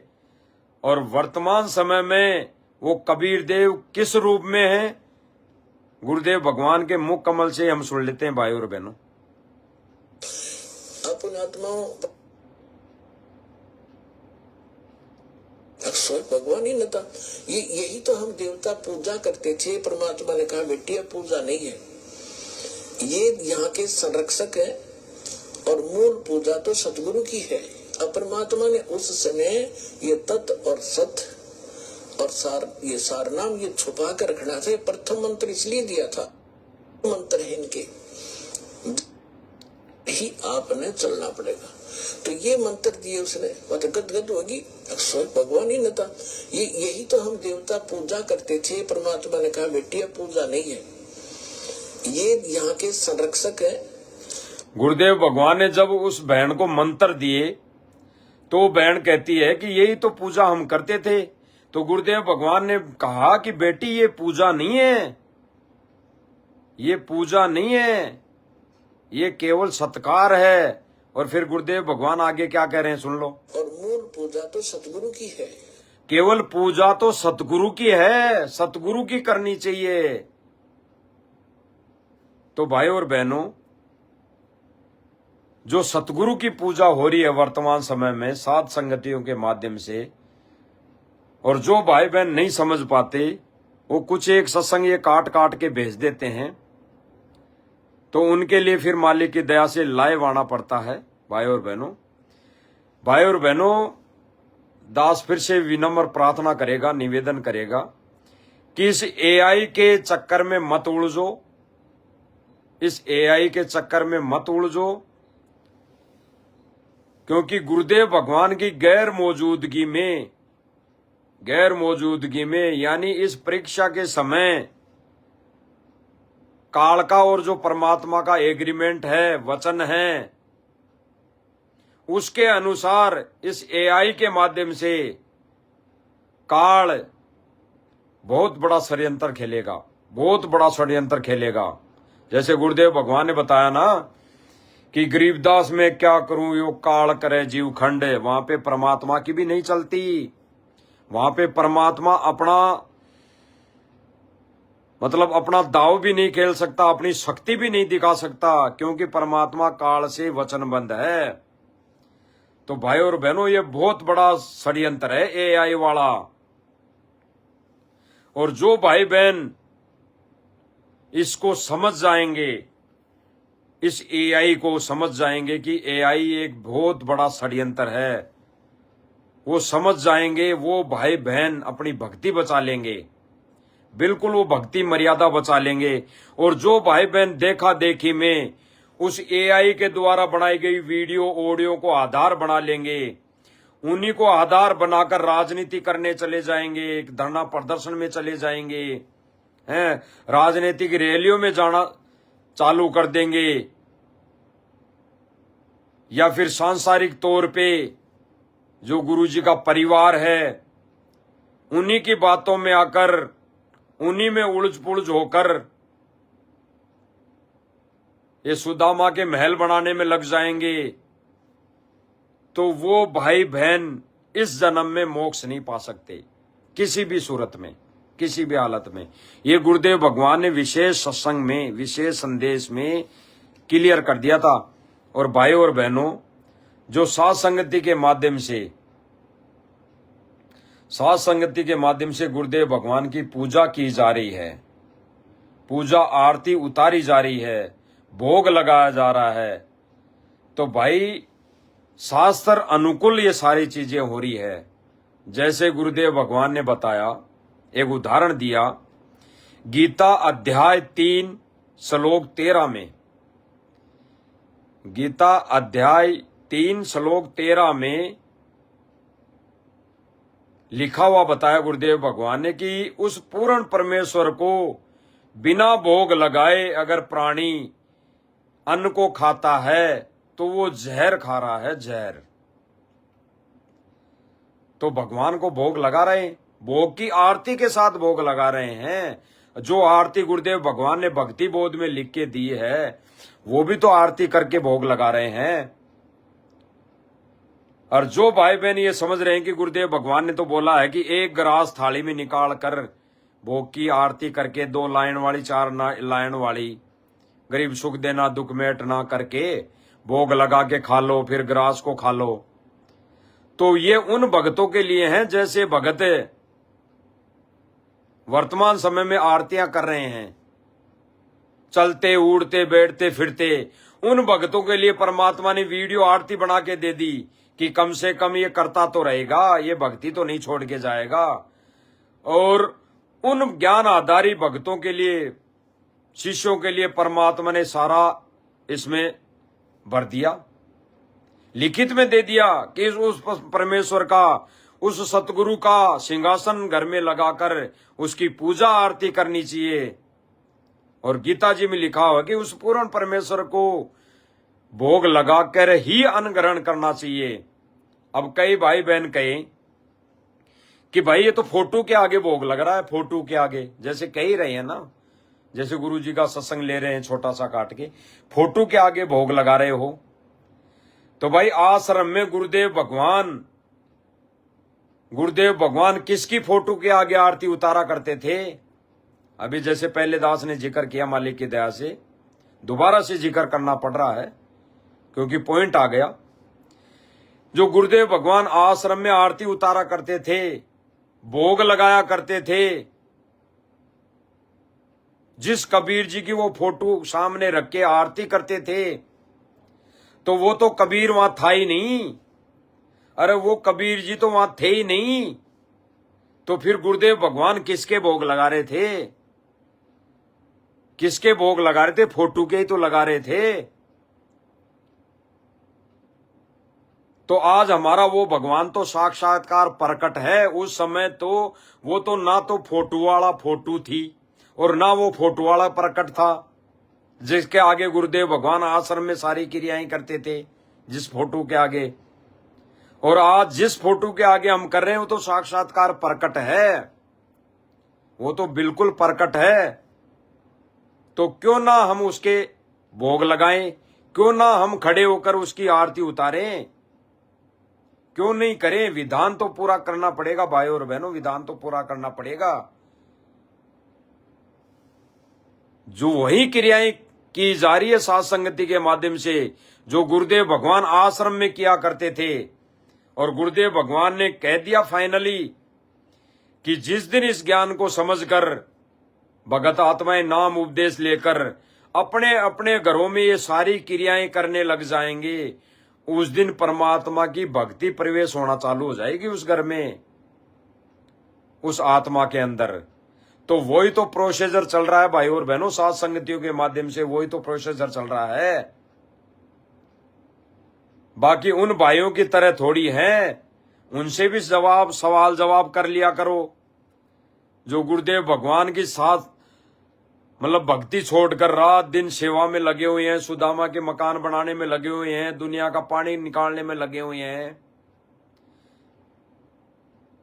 तो उस सेवा से मोक्ष नहीं, वो सुदामा के मकान बनाने से मोक्ष नहीं।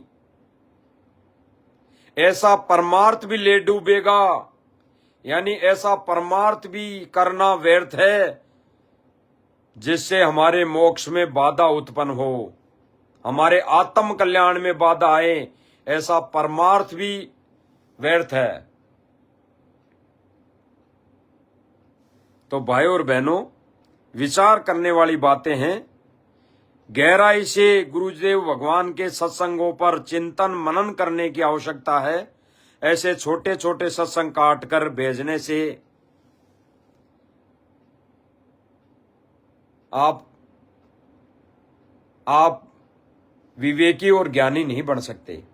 आप खुद अमल करो, खुद सुनोगे, तब जाके परमात्मा रजा बख्शेंगे, तब जाके रजा बख्शेंगे। इसीलिए भगवान ने कहा है अपने शब्दों में, कई शब्दों में, यो सौदा फिर नाई रे संतो, यो सौदा फिर नाई, मन ने की कर ले 2 दिन का मेहमान। संतों की महिमा अपरंपार। किन संतों की? जो उस समय भक्ति, परमात्मा के लिए भक्ति करके गए थे, की थी। तो भाई और बहनों, ये भाई बहन तो हैं कुछ नासमझ, ज्ञान उस ज्ञान पर अमल नहीं कर रहे। तो उनसे हाथ जोड़ के विनती है, प्रार्थना है कि भाइयों और बहनों, गुरुदेव भगवान की जो महिमा गाई जा रही है साथ संगति के माध्यम से, गुरुदेव भगवान को भोग लगाया जा रहा है, उस गुरुदेव भगवान की छवि के चंवर किया जा रहा है।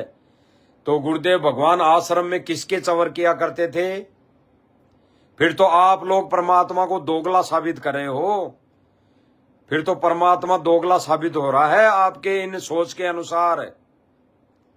वो परमात्मा भगवान के चंवर करके दिखा रहे थे हमारे को कि आने वाले समय में भी जो हंस आत्माएं समझ जाएंगी वो गुरुदेव भगवान पर चंवर किया करेंगी, गुरुदेव भगवान की आरती उतारा करेंगी, गुरुदेव भगवान को भोग लगाया करेगी अपने अपने घरों में।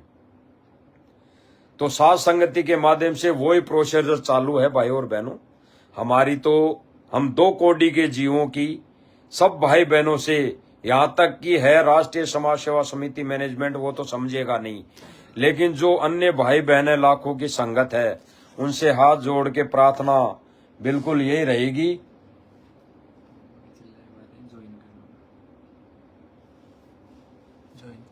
रिक्वेस्ट भेजिए।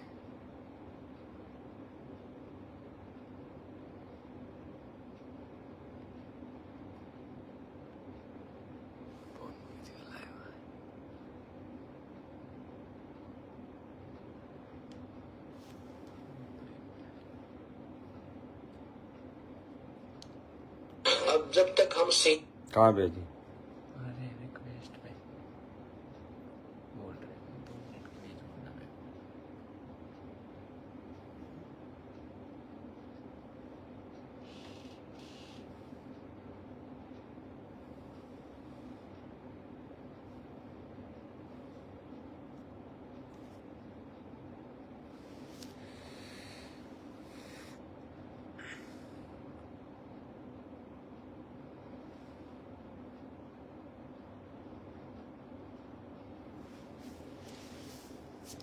तो भाई और बहनों, ये सारी चीजें क्लियर जो हो रही है परमात्मा की दया से, वो इन्हीं सत्संगों के माध्यम से हो रही है भाई और बहनों।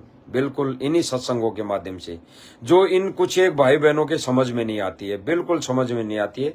तो भाई और बहनों समझो, इन सत्संगों को समझने का प्रयास करो, मालिक से प्रार्थना करो। जो गलतियां हो गई है उनकी बारंबार दंडवत समायाचना करो तो परमात्मा दया बख्शेगा। और भाई और बहनों, इस राग द्वेष में कुछ नहीं है। इस राग द्वेष में अपनी भक्ति का ही नाश कर बैठोगे भाई और बहनों।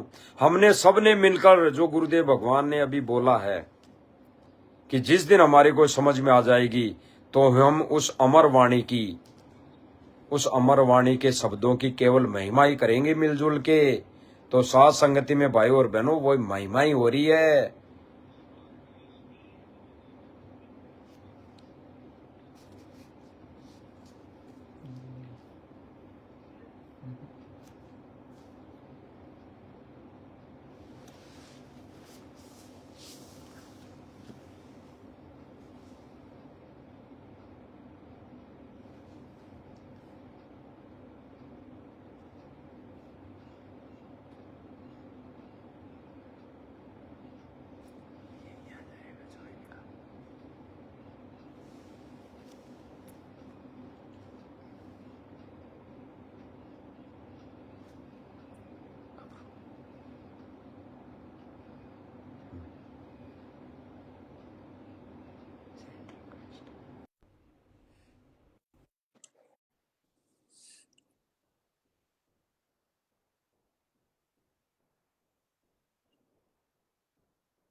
फोन कर लो edit। तो भाई और बहनों, जो भाई बहन ये कह रहे हैं कि ये साथ संगति में ऐसा हो रहा है, ऐसा कर रहे हैं, ऐसा ऐसा करना गुरुदेव भगवान ने कब बताया, तो भाई और बहनों, गुरुदेव भगवान ने आश्रम में हमें करके दिखाया है।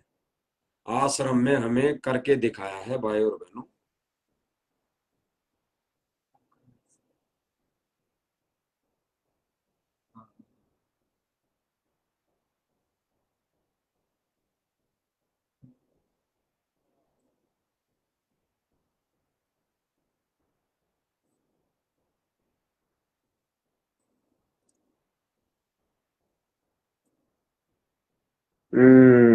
आ गया आ गया। सत्साई बंदी छोड़ सतगुरु रामपाल जी परमेश्वर जी की जय हो। साथ संगति में ऐसा हो रहा है, ऐसा कर रहे हैं, ऐसा आवाज है फुल करना गुरुदेव भगवान ने कब बताया। सत्साई सतसाहिब जी, सतसाहिब आपकी फोटो क्यों नहीं आ रही?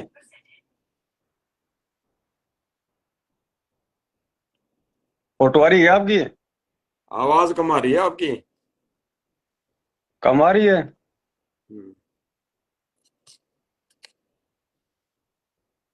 अब आ रही है?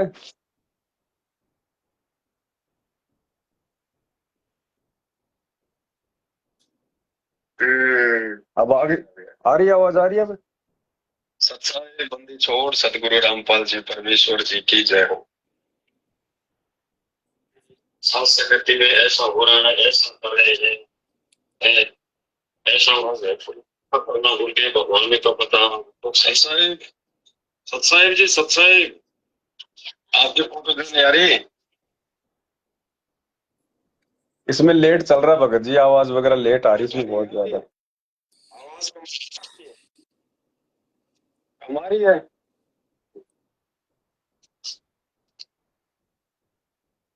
अब आ रही है?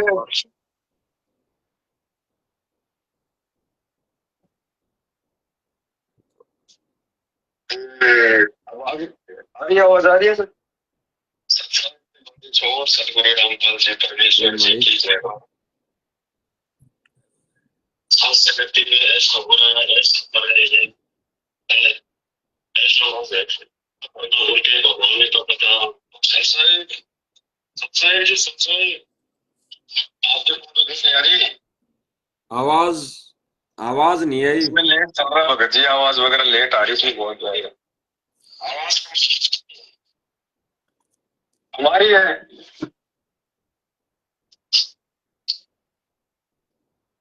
आवाज आ रही है?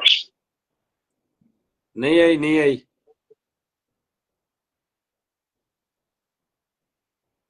चलो कोई नहीं, आवाज वगैरह ऐसी आएगी। मैं थोड़ा सा जिस विषय पे आप लाइव आ रहे हो, तो जो छोटा सा जो संदेशा है वो मैं दे देता हूँ, क्योंकि थोड़ा इसमें लेट चल रही है आवाज वगैरह। जैसे दर्शन दास जी कहते हैं, दूसरे भगत भाई कहते हैं कि भाई खड़े होके आरती नहीं करनी चाहिए, खड़े होके आरती करना तो तप में आता है। गुरुदेव भगवान ने कब बताया है, कब आदेश दिया है? तो देखो भगत जी, हर चीज के लिए परमात्मा आदेशित नहीं करेंगे, निर्देशित नहीं करेंगे। परमेश्वर ने हमें, परमात्मा ने हमें यह तत्व ज्ञान दिया है, और तत्व ज्ञान देने के बाद में कुछ क्रिया ऐसी होती हैं जो भगत ने खुद अपने बुद्धि विवेक का इस्तेमाल करके और अपने गुरु को परमेश्वर मान के करनी होती हैं। उसके लिए एक छोटा सा उदाहरण देते हैं आपको, फिर जो समझदार तप में आता है, गुरुदेव भगवान ने कब बताया है, कब आदेश दिया है। फिर तो देखो भगत जी, हर चीज के लिए परमात्मा आदेशित नहीं करेंगे, निर्देशित नहीं करेंगे। फिर जो समझदार भगत भाई बहन होंगे वो समझ जाएंगे। परमात्मा ने हमें यह तत्व ज्ञान दिया है, और तत्व ज्ञान देने के बाद में कुछ क्रिया ऐसी होती हैं जो भगत ने खुद अपने बुद्धि विवेक का इस्तेमाल करके और अपने गुरु को परमेश्वर मान के करनी होती हैं। उसके लिए एक छोटा सा उदाहरण देते हैं आपको, फिर जो समझदार में आता है, गुरुदेव भगवान ने कब बताया है, कब आदेश दिया है। फिर तो देखो भगत जी, हर चीज के लिए परमात्मा आदेशित नहीं करेंगे, निर्देशित नहीं करेंगे। अभी आवाज आ रही है? समझ जाएंगे।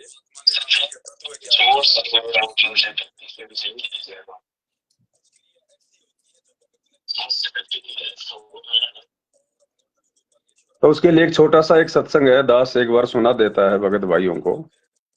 गुरुदेव भगवान ने इसमें राबिया का उदाहरण दिया है। राबिया का, जब राबिया हज करने के लिए जाने लगी तो उसके पति ने कहा कि राबिया, मैं तेरे लिए पालके का इंतजाम कर देता हूँ, किसी ऊंट गाड़ी का इंतजाम कर देता हूँ, तेरे लिए मैं सवारी का इंतजाम कर देता हूँ। लेकिन राबिया ने कहा कि नहीं, मैं तो हज करने के लिए पैदल ही जाऊंगी, मैं तो पैदल ही जाऊंगी, मैं ऊंट गाड़ी में नहीं जाऊंगी, किसी भी सवारी में नहीं जाऊंगी। और वो फिर पैदल ही गई, फिर वो हज करने के लिए वो पैदल ही गई, जबकि सारी सुविधा थी। उसका पति बहुत बड़ा पैसे वाला था, वो अफसर था, लेकिन राबिया ने कहा कि मैं तो पैदल ही जाऊंगी। अब गुरुदेव भगवान ने फिर क्या बताया उस सत्संग में? गुरुदेव भगवान ने कहा कि ये भगत की अपनी श्रद्धा होती है कि भाई इस विधि से भगवान और अधिक प्रसन्न होते हैं, इस विधि से गुरुदेव और अधिक जो है वो प्रसन्न होते हैं। ये भगत की अपनी आस्था होती है, भगत की अपनी श्रद्धा होती है ये। तो एक बार छोटा सा ये सत्संग सुना देता हूं, 34 सेकंड का है, ध्यान से सुनना। हज करने जाना चाहती, संसारिक दृष्टि के पति से कहा कि मैं हज करने जाना चाहती हूँ। उसने कहा अच्छी बात है, जाओ, और कोई व्यवस्था ऊंट घोड़े की करवा देता हूँ, उस पर आराम से बैठ कर जाइए। बोली नहीं, मैं पैदल जाऊंगी, क्योंकि ये आस्था हमारी भगवान के प्रति अहंकार में नहीं, ऐसे जहां तो बढ़िया है, ये वो शुरू से धारणा है। उसमें साधन भी नहीं होते थे, ऊंट घोड़े होते थे, रेगिस्तान में ऊंट ही चलते थे। बोली नहीं, मैं पैदल जाऊंगी। तो गुरुदेव भगवान कह रहे, राबिया ने कहा कि मैं तो पैदल ही जाऊंगी, इससे मेरा अहंकार नष्ट होता है, भगवान इससे प्रसन्न होते हैं। तो ठीक इसी प्रकार हम भाई बहन जो गुरुदेव को परमेश्वर मान के खड़े होके जो आरती कर रहे हैं ना, ये अगर हम बैठ के आरती करते हैं तो फिर एक भगत के अहंकार को दर्शाता है कि साक्षात धरती पर परमात्मा आए हुए हैं, परमेश्वर आए हुए हैं, और तुम बैठकर आरतियां कर रहे हो। पहले जो पत्थर थे, उन पत्थरों की मूर्तियों के आगे मंदिरों में हम खड़े होके आरती किया करते थे, ताकि भगवान को हमारा अहंकार ना दिखाई दे, कहीं भगवान को ये ना लगे कि इसके अंदर मान बढ़ाई है, अहंकार है। तो ठीक इसी प्रकार वर्तमान में हम जो खड़े होकर आरती कर रहे हैं, ये परमात्मा ने भक्तों की श्रद्धा के ऊपर छोड़ रखा है, भक्तों के विवेक पे छोड़ रखा है, भक्तों की आस्था के ऊपर छोड़ रखा है कि वो बैठकर आरती करेगा, खड़े होकर करेगा। बैठकर करने का मतलब है कहीं ना कहीं अहंकार। जिस प्रकार से गुरुदेव ने हमें बताया कि जब कागभूषण वाली आत्मा उस पंडित जी के पास में उस मंदिर में 6 महीने वो कथा सुना करता था, और एक समय जब उसका गुरु आश्रम में आया तो कागभूषण खड़ा नहीं हुआ। वो कागभूषण वाली आत्मा, उसने बैठे बैठे ही सत्कार किया गुरु का, वो खड़ा नहीं हुआ। तो गुरुदेव ने क्या बताया कि वो उसके गुरु का अपमान माना गया, वो खड़ा नहीं हुआ, उसने बैठे बैठे ही बस ऐसे कर लिया। तो वो अहंकार में आ गया, और वो कितनी बड़ी सजा मिली उसकी, 1 लाख वर्ष तक उसको नरक भोगना पड़ा, क्योंकि उसने खड़े होकर अपने गुरुदेव का सत्कार नहीं किया। भगवान ने भी उसको माफ नहीं किया, शंकर जी ने, कि बेटा 1 लाख साल तो तेरे को नरक भोगना ही पड़ेगा। तो ठीक इसी प्रकार वर्तमान में जो सत्सेवक भाई बहन अपने गुरुदेव को परमेश्वर मानकर जो खड़े होकर आरती कर रहे हैं, इससे हमारा अहंकार नष्ट होता है, और दूसरा ये दर्शाता है कि हमने गुरु को गुरु नहीं बल्कि परमात्मा मान लिया, परमेश्वर मान लिया, और परमेश्वर के आगे बैठकर नहीं बल्कि खड़े होकर ही आरती होती है। तो एक बार फिर से ये राबिया वाला सुन लो, 34 सेकंड का। संसारिक दृष्टि के पति से कहा कि मैं हज करने जाना चाहती हूँ। उसने कहा अच्छी बात है, जाओ, और कोई व्यवस्था ऊंट घोड़े की करवा देता हूँ, उस पर आराम से बैठ कर जाइए। बोली नहीं, मैं पैदल जाऊंगी, क्योंकि ये आस्था हमारी भगवान के प्रति अहंकार में नहीं, ऐसे जहां तो बढ़िया है, ये वो शुरू से धारणा है। भगवान के प्रति अहंकार में नहीं, ये आत्मा की शुरू से धारणा रही है, लेकिन आज से पहले हमें भगवान नहीं मिला, हम नकली भगवानों के लिए सारा प्रयास करते रहे। तो अब हमें वास्तव में परमात्मा मिल गया, भगवान मिल गया, तो हम भला अब बैठ के कैसे आरती करेंगे भाई? क्या ये हमारे अहंकार में नहीं आएगा? अहंकार को नहीं दर्शाएगा? अरे हमारे घर पर यदि कोई रिश्तेदार आता है, हम उसका खड़े होकर सत्कार करते हैं। अगर बैठे बैठे करेंगे तो सामने वाला नाराज हो जाता है कि इसके अंदर अहंकार है, ये अपने आप को मेरे से ज्यादा बड़ा समझ रहा है, ये मेरा सत्कार नहीं कर रहा। तो सोचे रिश्तेदार भी नाराज हो जाता है, और यहां तो पूर्ण परमात्मा है। तो बैठकर आरती वो भाई बहन वो कर सकते हैं जिनको अभी गुरु में परमात्मा दिखाई नहीं दे रहा, जो अभी अपने गुरु को परमेश्वर के रूप में नहीं जान पाए, नहीं पहचान पाए। तो वो तो नादान आत्मा है, वो तो बच्चे हैं अभी अध्यात्म में। तो वो तो बैठकर भी कर सकते हैं, वो खाट में पड़े पड़े लेट कर भी कर सकते हैं, वो गाड़ी घोड़ों में चलते चलते भी कर सकते हैं। उनके ऊपर ये विधान लागू नहीं है। खड़े होकर आरती करने का विधान फिर उन आत्माओं पर लागू है जो आत्माएं गुरु को परमेश्वर के रूप में जान जाती हैं, पहचान जाती हैं। तो बस दास ने छोटा सा संदेशा देना था आपके साथ जुड़ के। परमात्मा ने दास को थोड़ी सी सेवा दी, इसके लिए दास गुरुदेव भगवान का आभारी है। सत्साई बंदी छोड़ सतगुरु रामपाल जी भगवान की जय हो।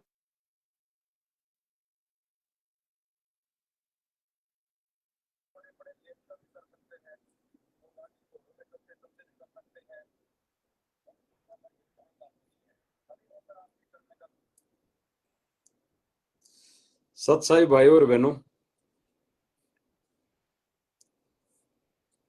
मालिक की दया रजा, कुछ एक पॉइंटों पे पवन भाई ने भी लाइव में जुड़ के बताया।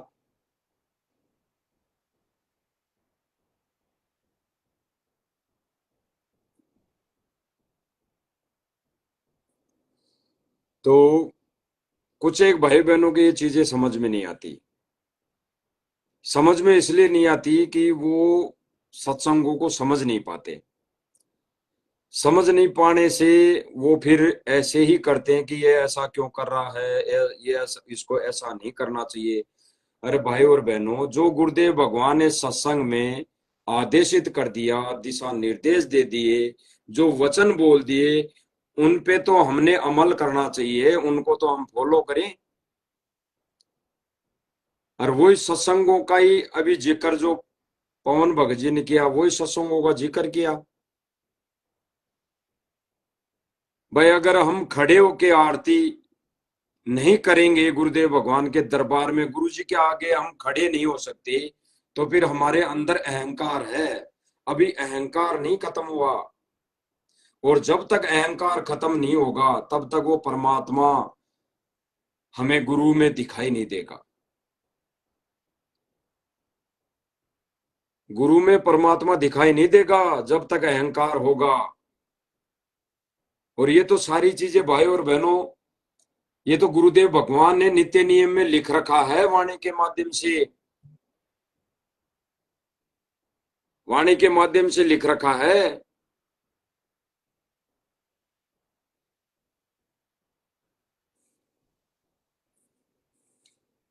कि भाई यहां तो 3 घंटे एक पहर की बात हो रही है कि सत्सेवक भाई बहन साथ संगति में परमेश्वर के दरबार में खड़े होकर आरती करते हैं। अरे नित्य नियम में तो भाई और बहनों गुरुदेव भगवान ने आदेशित कर रखा है कि 8 पैर, 8 पैर, 8 याम खड़ा रहूं, यानी 8 पैर खड़ा रहूं गुरु जी के दरबार में, गुरु जी के सामने। तो क्या रहते हो भाई और बहनों? ये रहते हो? और रही बात जहां तक है, कई भगत भाई बहन काफिर के अंग का उदाहरण देते हैं कि काफिर के अंग में सारी चीजें वो कर रखी है, अपना मत कोई नहीं चला सकता। अरे भाई, उस भाई को दास ये कहना चाहेगा कि वे हम अपना मत कौन चला रहा है? कोई भाई बहन नहीं चला रहा अपना मत। अरे गुरुदेव भगवान ने जो चीजें क्लियर की सत्संग के माध्यम से, वही चीज तो की जा रही है, वही क्रिया की जा रही है। हम जब गुरु को भगवान मान लेंगे, काफिर के अंग में कहाँ है? किसने भगवान मान लिया? आज से पहले गुरुदेव भगवान को, संत रामपाल जी महाराज जी को भगवान किसने माना? किसने माना? भगवान का जयकारा किसने लगाया? ये जो 3D फिल्म बनाने से पहले किस भगत ने गुरुदेव भगवान का, सतगुरु रामपाल जी भगवान का नाम लेकर जयकारा किसने लगाया? किसी ने भी नहीं। और जिसने लगाया उसको आप कहते हो कि भाई ये तो आप मनमाना आचरण कर रहे हो। अरे सतसेवक भाई बहनों ने जयकारा लगाया गुरुदेव भगवान का, कबीर भगवान मानकर 2019 या 20 के अंदर सबसे सर्वप्रथम कभी सतगुरु प्रकट दिवस मनाया था 8 सितंबर को। तब जय जयकार की थी, सतगुरु रामपाल जी भगवान के नारे लगाए थे।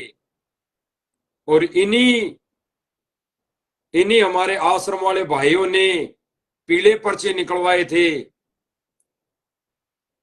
कि गुरुजी का आदेश है, गुरुजी भगवान नहीं है, गुरुजी तो गुरुजी हैं, भगवान तो कबीर जी हैं। और आज वर्तमान समय में जब इनकी पार नहीं बसाई, जब भाई बहन साथ संगति के वीडियो देखने लगे, साथ संगति में जो भगवान की पूजा की जाती है उसके अनुसार पूजा करने के लिए लाखों भाई बहन जुड़ने लगे, करने लगे, तो इन्होंने फिर एक माध्यम बनाया, 3D वीडियो बना दी। क्योंकि इनके पास कोई जरिया तो था नहीं, इन्होंने एक 3D वीडियो बना दी कि सतगुरु रामपाल जी तो गए सह शरीर सतलोक और कबीर जी आ गए इनके शरीर में। उसके बाद देखते हैं अभी जहां पे सुदामा के मकान बनाए जाते हैं तो वहां पे लगाया जाता है कि सतगुरु रामपाल जी भगवान की जय। कहीं पे पानी निकाला जा रहा है तो जयकारे लगाए जाते हैं, सतगुरु रामपाल जी भगवान की जय। क्यों भाई? अब भगवान नजर आ गया? अरे सतगुरु रामपाल जी महाराज जी तो आपके ही अनुसार सह शरीर चले गए, तो फिर वो कबीर जी आ गए तो जयकारे भी आपको कबीर जी के लगाने चाहिए। सतगुरु रामपाल जी भगवान के जयकारे लगा दिए तो फिर आपने तो कॉपी कर ली, कॉपीराइट कर ली, सत्सेवकों की, साथ संगति वालों की कॉपीराइट कर ली। क्योंकि साथ संगति वाले साथ संगति के माध्यम से गुरु को भगवान मानकर 2019-20 से सतगुरु रामपाल जी भगवान की जय जयकार करते आए हैं, जयकारा लगाते आए हैं, और आज उसी को कॉपी कर ली। तो फिर कहां से गलत हुई है सत्सेवक? आगे आने वाले समय में आप आरती भी करने लग जाओगे तो हम क्या आरती छोड़ दे करना? आज अगर हम आरती करना छोड़ दे, कल को आप करने लग जाओगे, फिर हम तो कहीं के नहीं रहेंगे। इसलिए हम गुरुदेव भगवान का जो बनाया हुआ विधान है वो हम कभी नहीं तोड़ने वाले। ये साथ संगति में जितने भी भाई बहन जुड़े हुए हैं, जो भक्ति क्रिया कर रहे हैं गुरुदेव भगवान के वचन अनुसार, आदेश अनुसार, वो कोई नहीं छोड़ने वाला। और जो छोड़ेगा वो फिर गुरुदेव भगवान का वर्तमान समय में वो निराधारी करेगा, वो गुरुदेव भगवान को नेग्लेक्ट करेगा।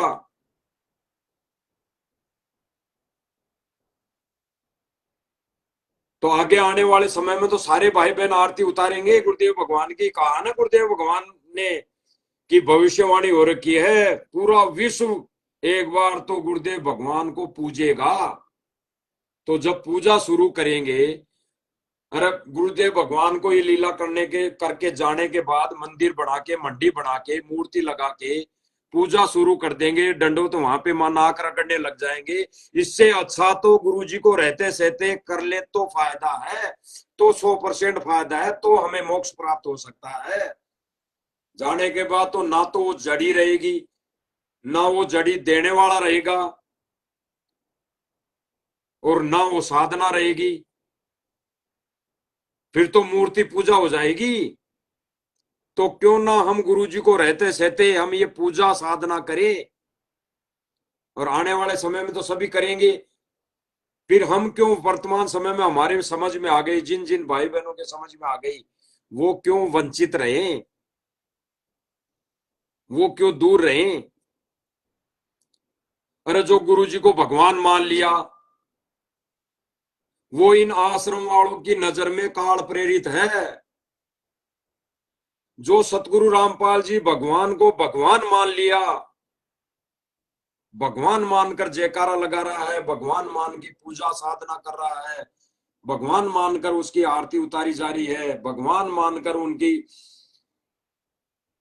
उनके भोग लगाया जा रहा है, तो इन आश्रम वालों की नजर में वो भगत भाई बहन काल प्रेरित हो गए।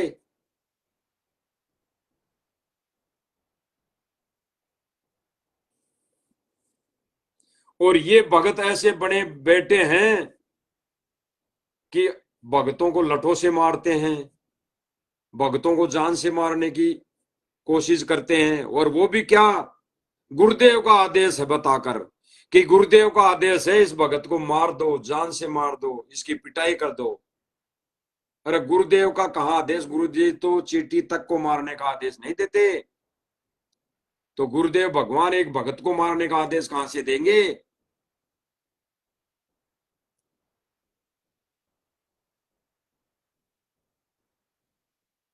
सुनो भाई और बहनों, गुरुदेव भगवान कौन है?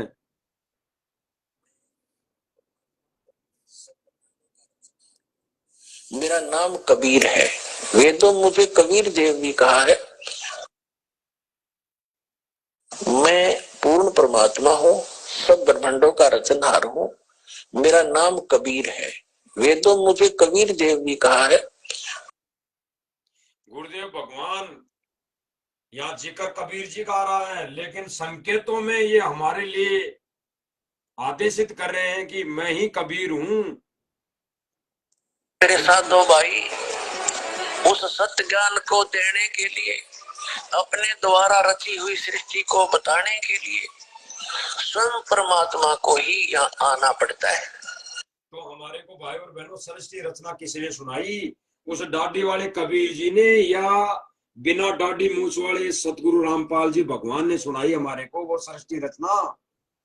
तो गुरुदेव भगवान कह रहे हैं कि सृष्टि रचना उस भगवान के अलावा कोई नहीं सुना सकता, वो भगवान ही आके सृष्टि रचना सुनाता है। तो हमने जब इस सत्संग को माध्यम बनाकर गुरुदेव भगवान को ही कबीर मान लिया, तो कुछ एक भाई बहन कहते हैं कि भाई तुम तो काल प्रेरित हो। अरे आप काल प्रेरित नहीं हो तो जाओ धरना प्रदर्शन में, राजनीतिक रैलियां में जाने वाले काल प्रेरित नहीं है, हैं? गुंडों की सीबीआई जांच कराने की रैलियों में जाने वाले काल प्रेरित नहीं है, फिल्म देखने वाले काल प्रेरित नहीं है। कैसी भक्ति कर रहे हो भाई और बहनों आप लोग, कैसी भक्ति कर रहे हो?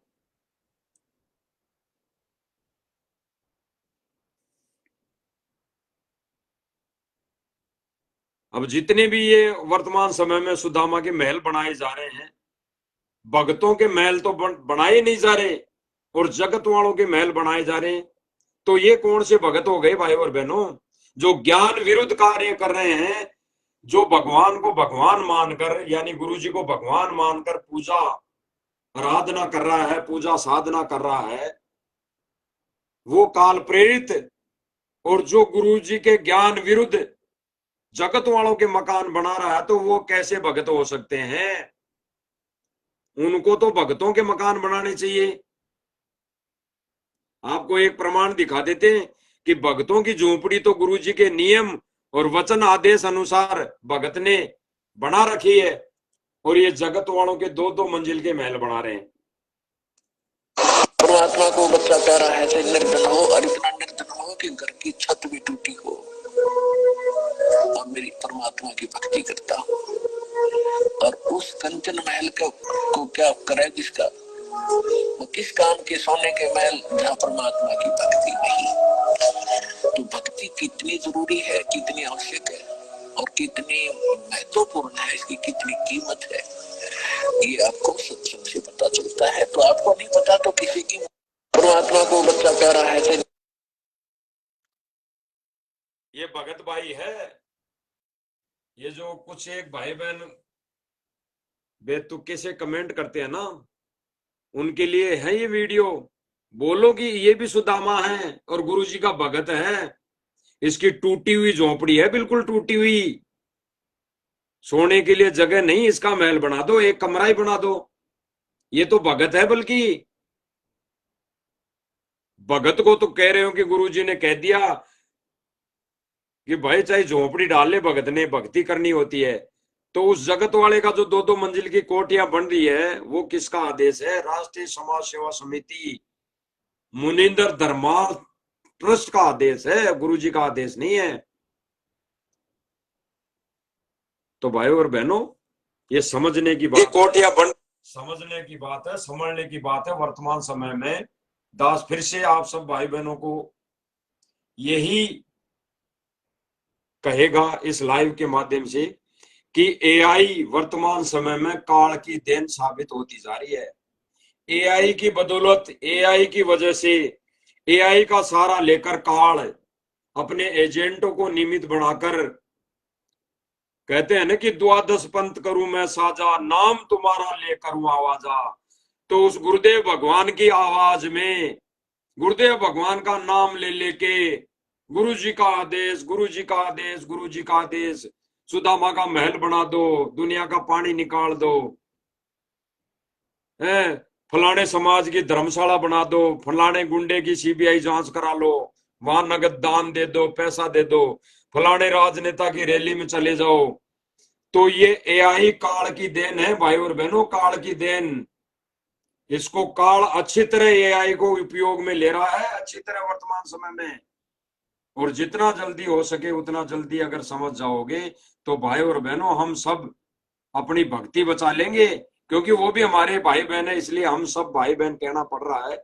हम तो समझ चुके, मालिक की दया से समझ चुके, और अब हम धोखा नहीं खा सकते, अब हम कभी भी धोखा नहीं खा सकते। तो भाई और बहनों, मालिक की बिल्कुल दया है, रजा है। और इस लाइव के माध्यम से एक छोटी सी साथ संगति थी, और कुछ एक भाई बहनों के जो ना समझी के चलते उनके विचार थे, तो उनका भी परमेश्वर ने निवारण करवा दिया है। आगे से वो ऐसा नहीं करेंगे। तो हाथ जोड़ के उनसे विनती है कि विचार विमर्श करें। समय थोड़ा है, समय कम है, हमने भगवान की भक्ति करनी चाहिए, भगवान की महिमा गानी चाहिए। क्योंकि ये सारे शब्द जो भक्ति बोध है, ये जितने भी शब्द गाए हैं परमात्मा ने हमारे लिए, ये सारा सूक्ष्म वेद है, सारी अमर ग्रंथ की वाणियां हैं। तो ये वाणियां तो गुरुदेव भगवान ने, दोबारा सुन लेते हैं भाई और बहनों, गुरुदेव भगवान ने हमारे को कह दिया कि ये तो 24 घंटे दिन रात चलनी चाहिए, दिन रात। सुन लो भाई और बहनों, फिर इस साथ संगति को हम यही विराम देंगे। गुरुदेव भगवान के मुख कमल से हम सुन लेते हैं। जिसमें पूरा विश्व इस बात से परिचित हो जाएगा और संतुष्ट हो जाएगा कि ये दास जो बोल रहा है उसके एक शब्द में भी कोई कच्चापन नहीं है, कोई भी एक शब्द भी असत्य नहीं है। एक दिन ऐसी स्थिति आएगी, फिर इस अपने को इन सदग्रंथों की बजाय केवल परमेश्वर की अमर वाणी, सचिदानंद घन ब्रह्म की वाणी जो उनके मुखारविंद से उच्चारित है, केवल उसी की ही आवश्यकता शेष रह जाएगी। और फिर उसके आधार से उस परम पिता की हम रल मिलकर ऐसी महिमा गाया करेंगे। गुरुदेव भगवान ने स्पष्ट कर दिया भाई और बहनों, स्पष्ट, कि हमारे को जब ये सत्संग समझ में आ जाएगा, गुरु जी का ज्ञान समझ में आ जाएगा, सृष्टि रचना समझ में आ जाएगी, फिर हमने अन्य किसी भी चीज की धर्म ग्रंथ की आवश्यकता नहीं रहेगी। हमने केवल इस सच्चिदानंद घन ब्रह्म की वाणी, यानी अमर ग्रंथ साहिब की वाणियों की ही आवश्यकता रहेगी। और हम सब रल मिलके एकजुट होके परमेश्वर की महिमा गाएंगे। और ये महिमा की जो पुस्तक बनाई गई है परमेश्वर की दया से, इनमें वो सारी अमर वाणियां हैं, इस अमर ग्रंथ की वाणियां हैं जो गुरुदेव भगवान ने हमारे लिए गाई है, उनका संग्रह है इसमें। तो हमने रल मिलके इस परमेश्वर की महिमा करनी चाहिए, गानी चाहिए, इस परमेश्वर को रिझाना चाहिए। बाकी तो परमेश्वर तो परमेश्वर तो कैसे भी करके जेल से बाहर आ जाएगा, माफी मंगवा के लाएं, चाहे नाक रगड़वा के लाएं, क्योंकि परमेश्वर कहते हैं ना कि भाई परमेश्वर को, माँ बाप को चाहे बेटा कितना ही निकम्मा हो, वो बुरा नहीं लगता, बुरा नहीं लगता। तो ठीक ऐसे ही राष्ट्रीय समाज सेवा समिति मैनेजमेंट वाले भी उस परमात्मा को बुरे तो लगते नहीं, लेकिन वो ये अपना मनुष्य जीवन बर्बाद कर लेंगे। इस समय वो चूक जाएंगे, इस मनुष्य जीवन को वो नष्ट कर देंगे। तो गुरुदेव भगवान उनको राजी करने के लिए जमानत पर भी आ सकता है, क्योंकि उन्होंने कह दिया होगा माफी मांग लेते हैं गुरुजी।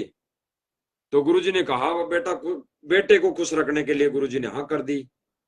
तो ये सारा सब कुछ खेल परमात्मा का है। बाकी सबसे अहम जरूरी है इसमें ज्ञान को आधार बनाना। तो भाई और बहनों, ये छोटी सी साथ संगति लाइव के माध्यम से तो वो भाई बहन भी समझ गए होंगे जो छोटे छोटे सत्संग भेजते हैं।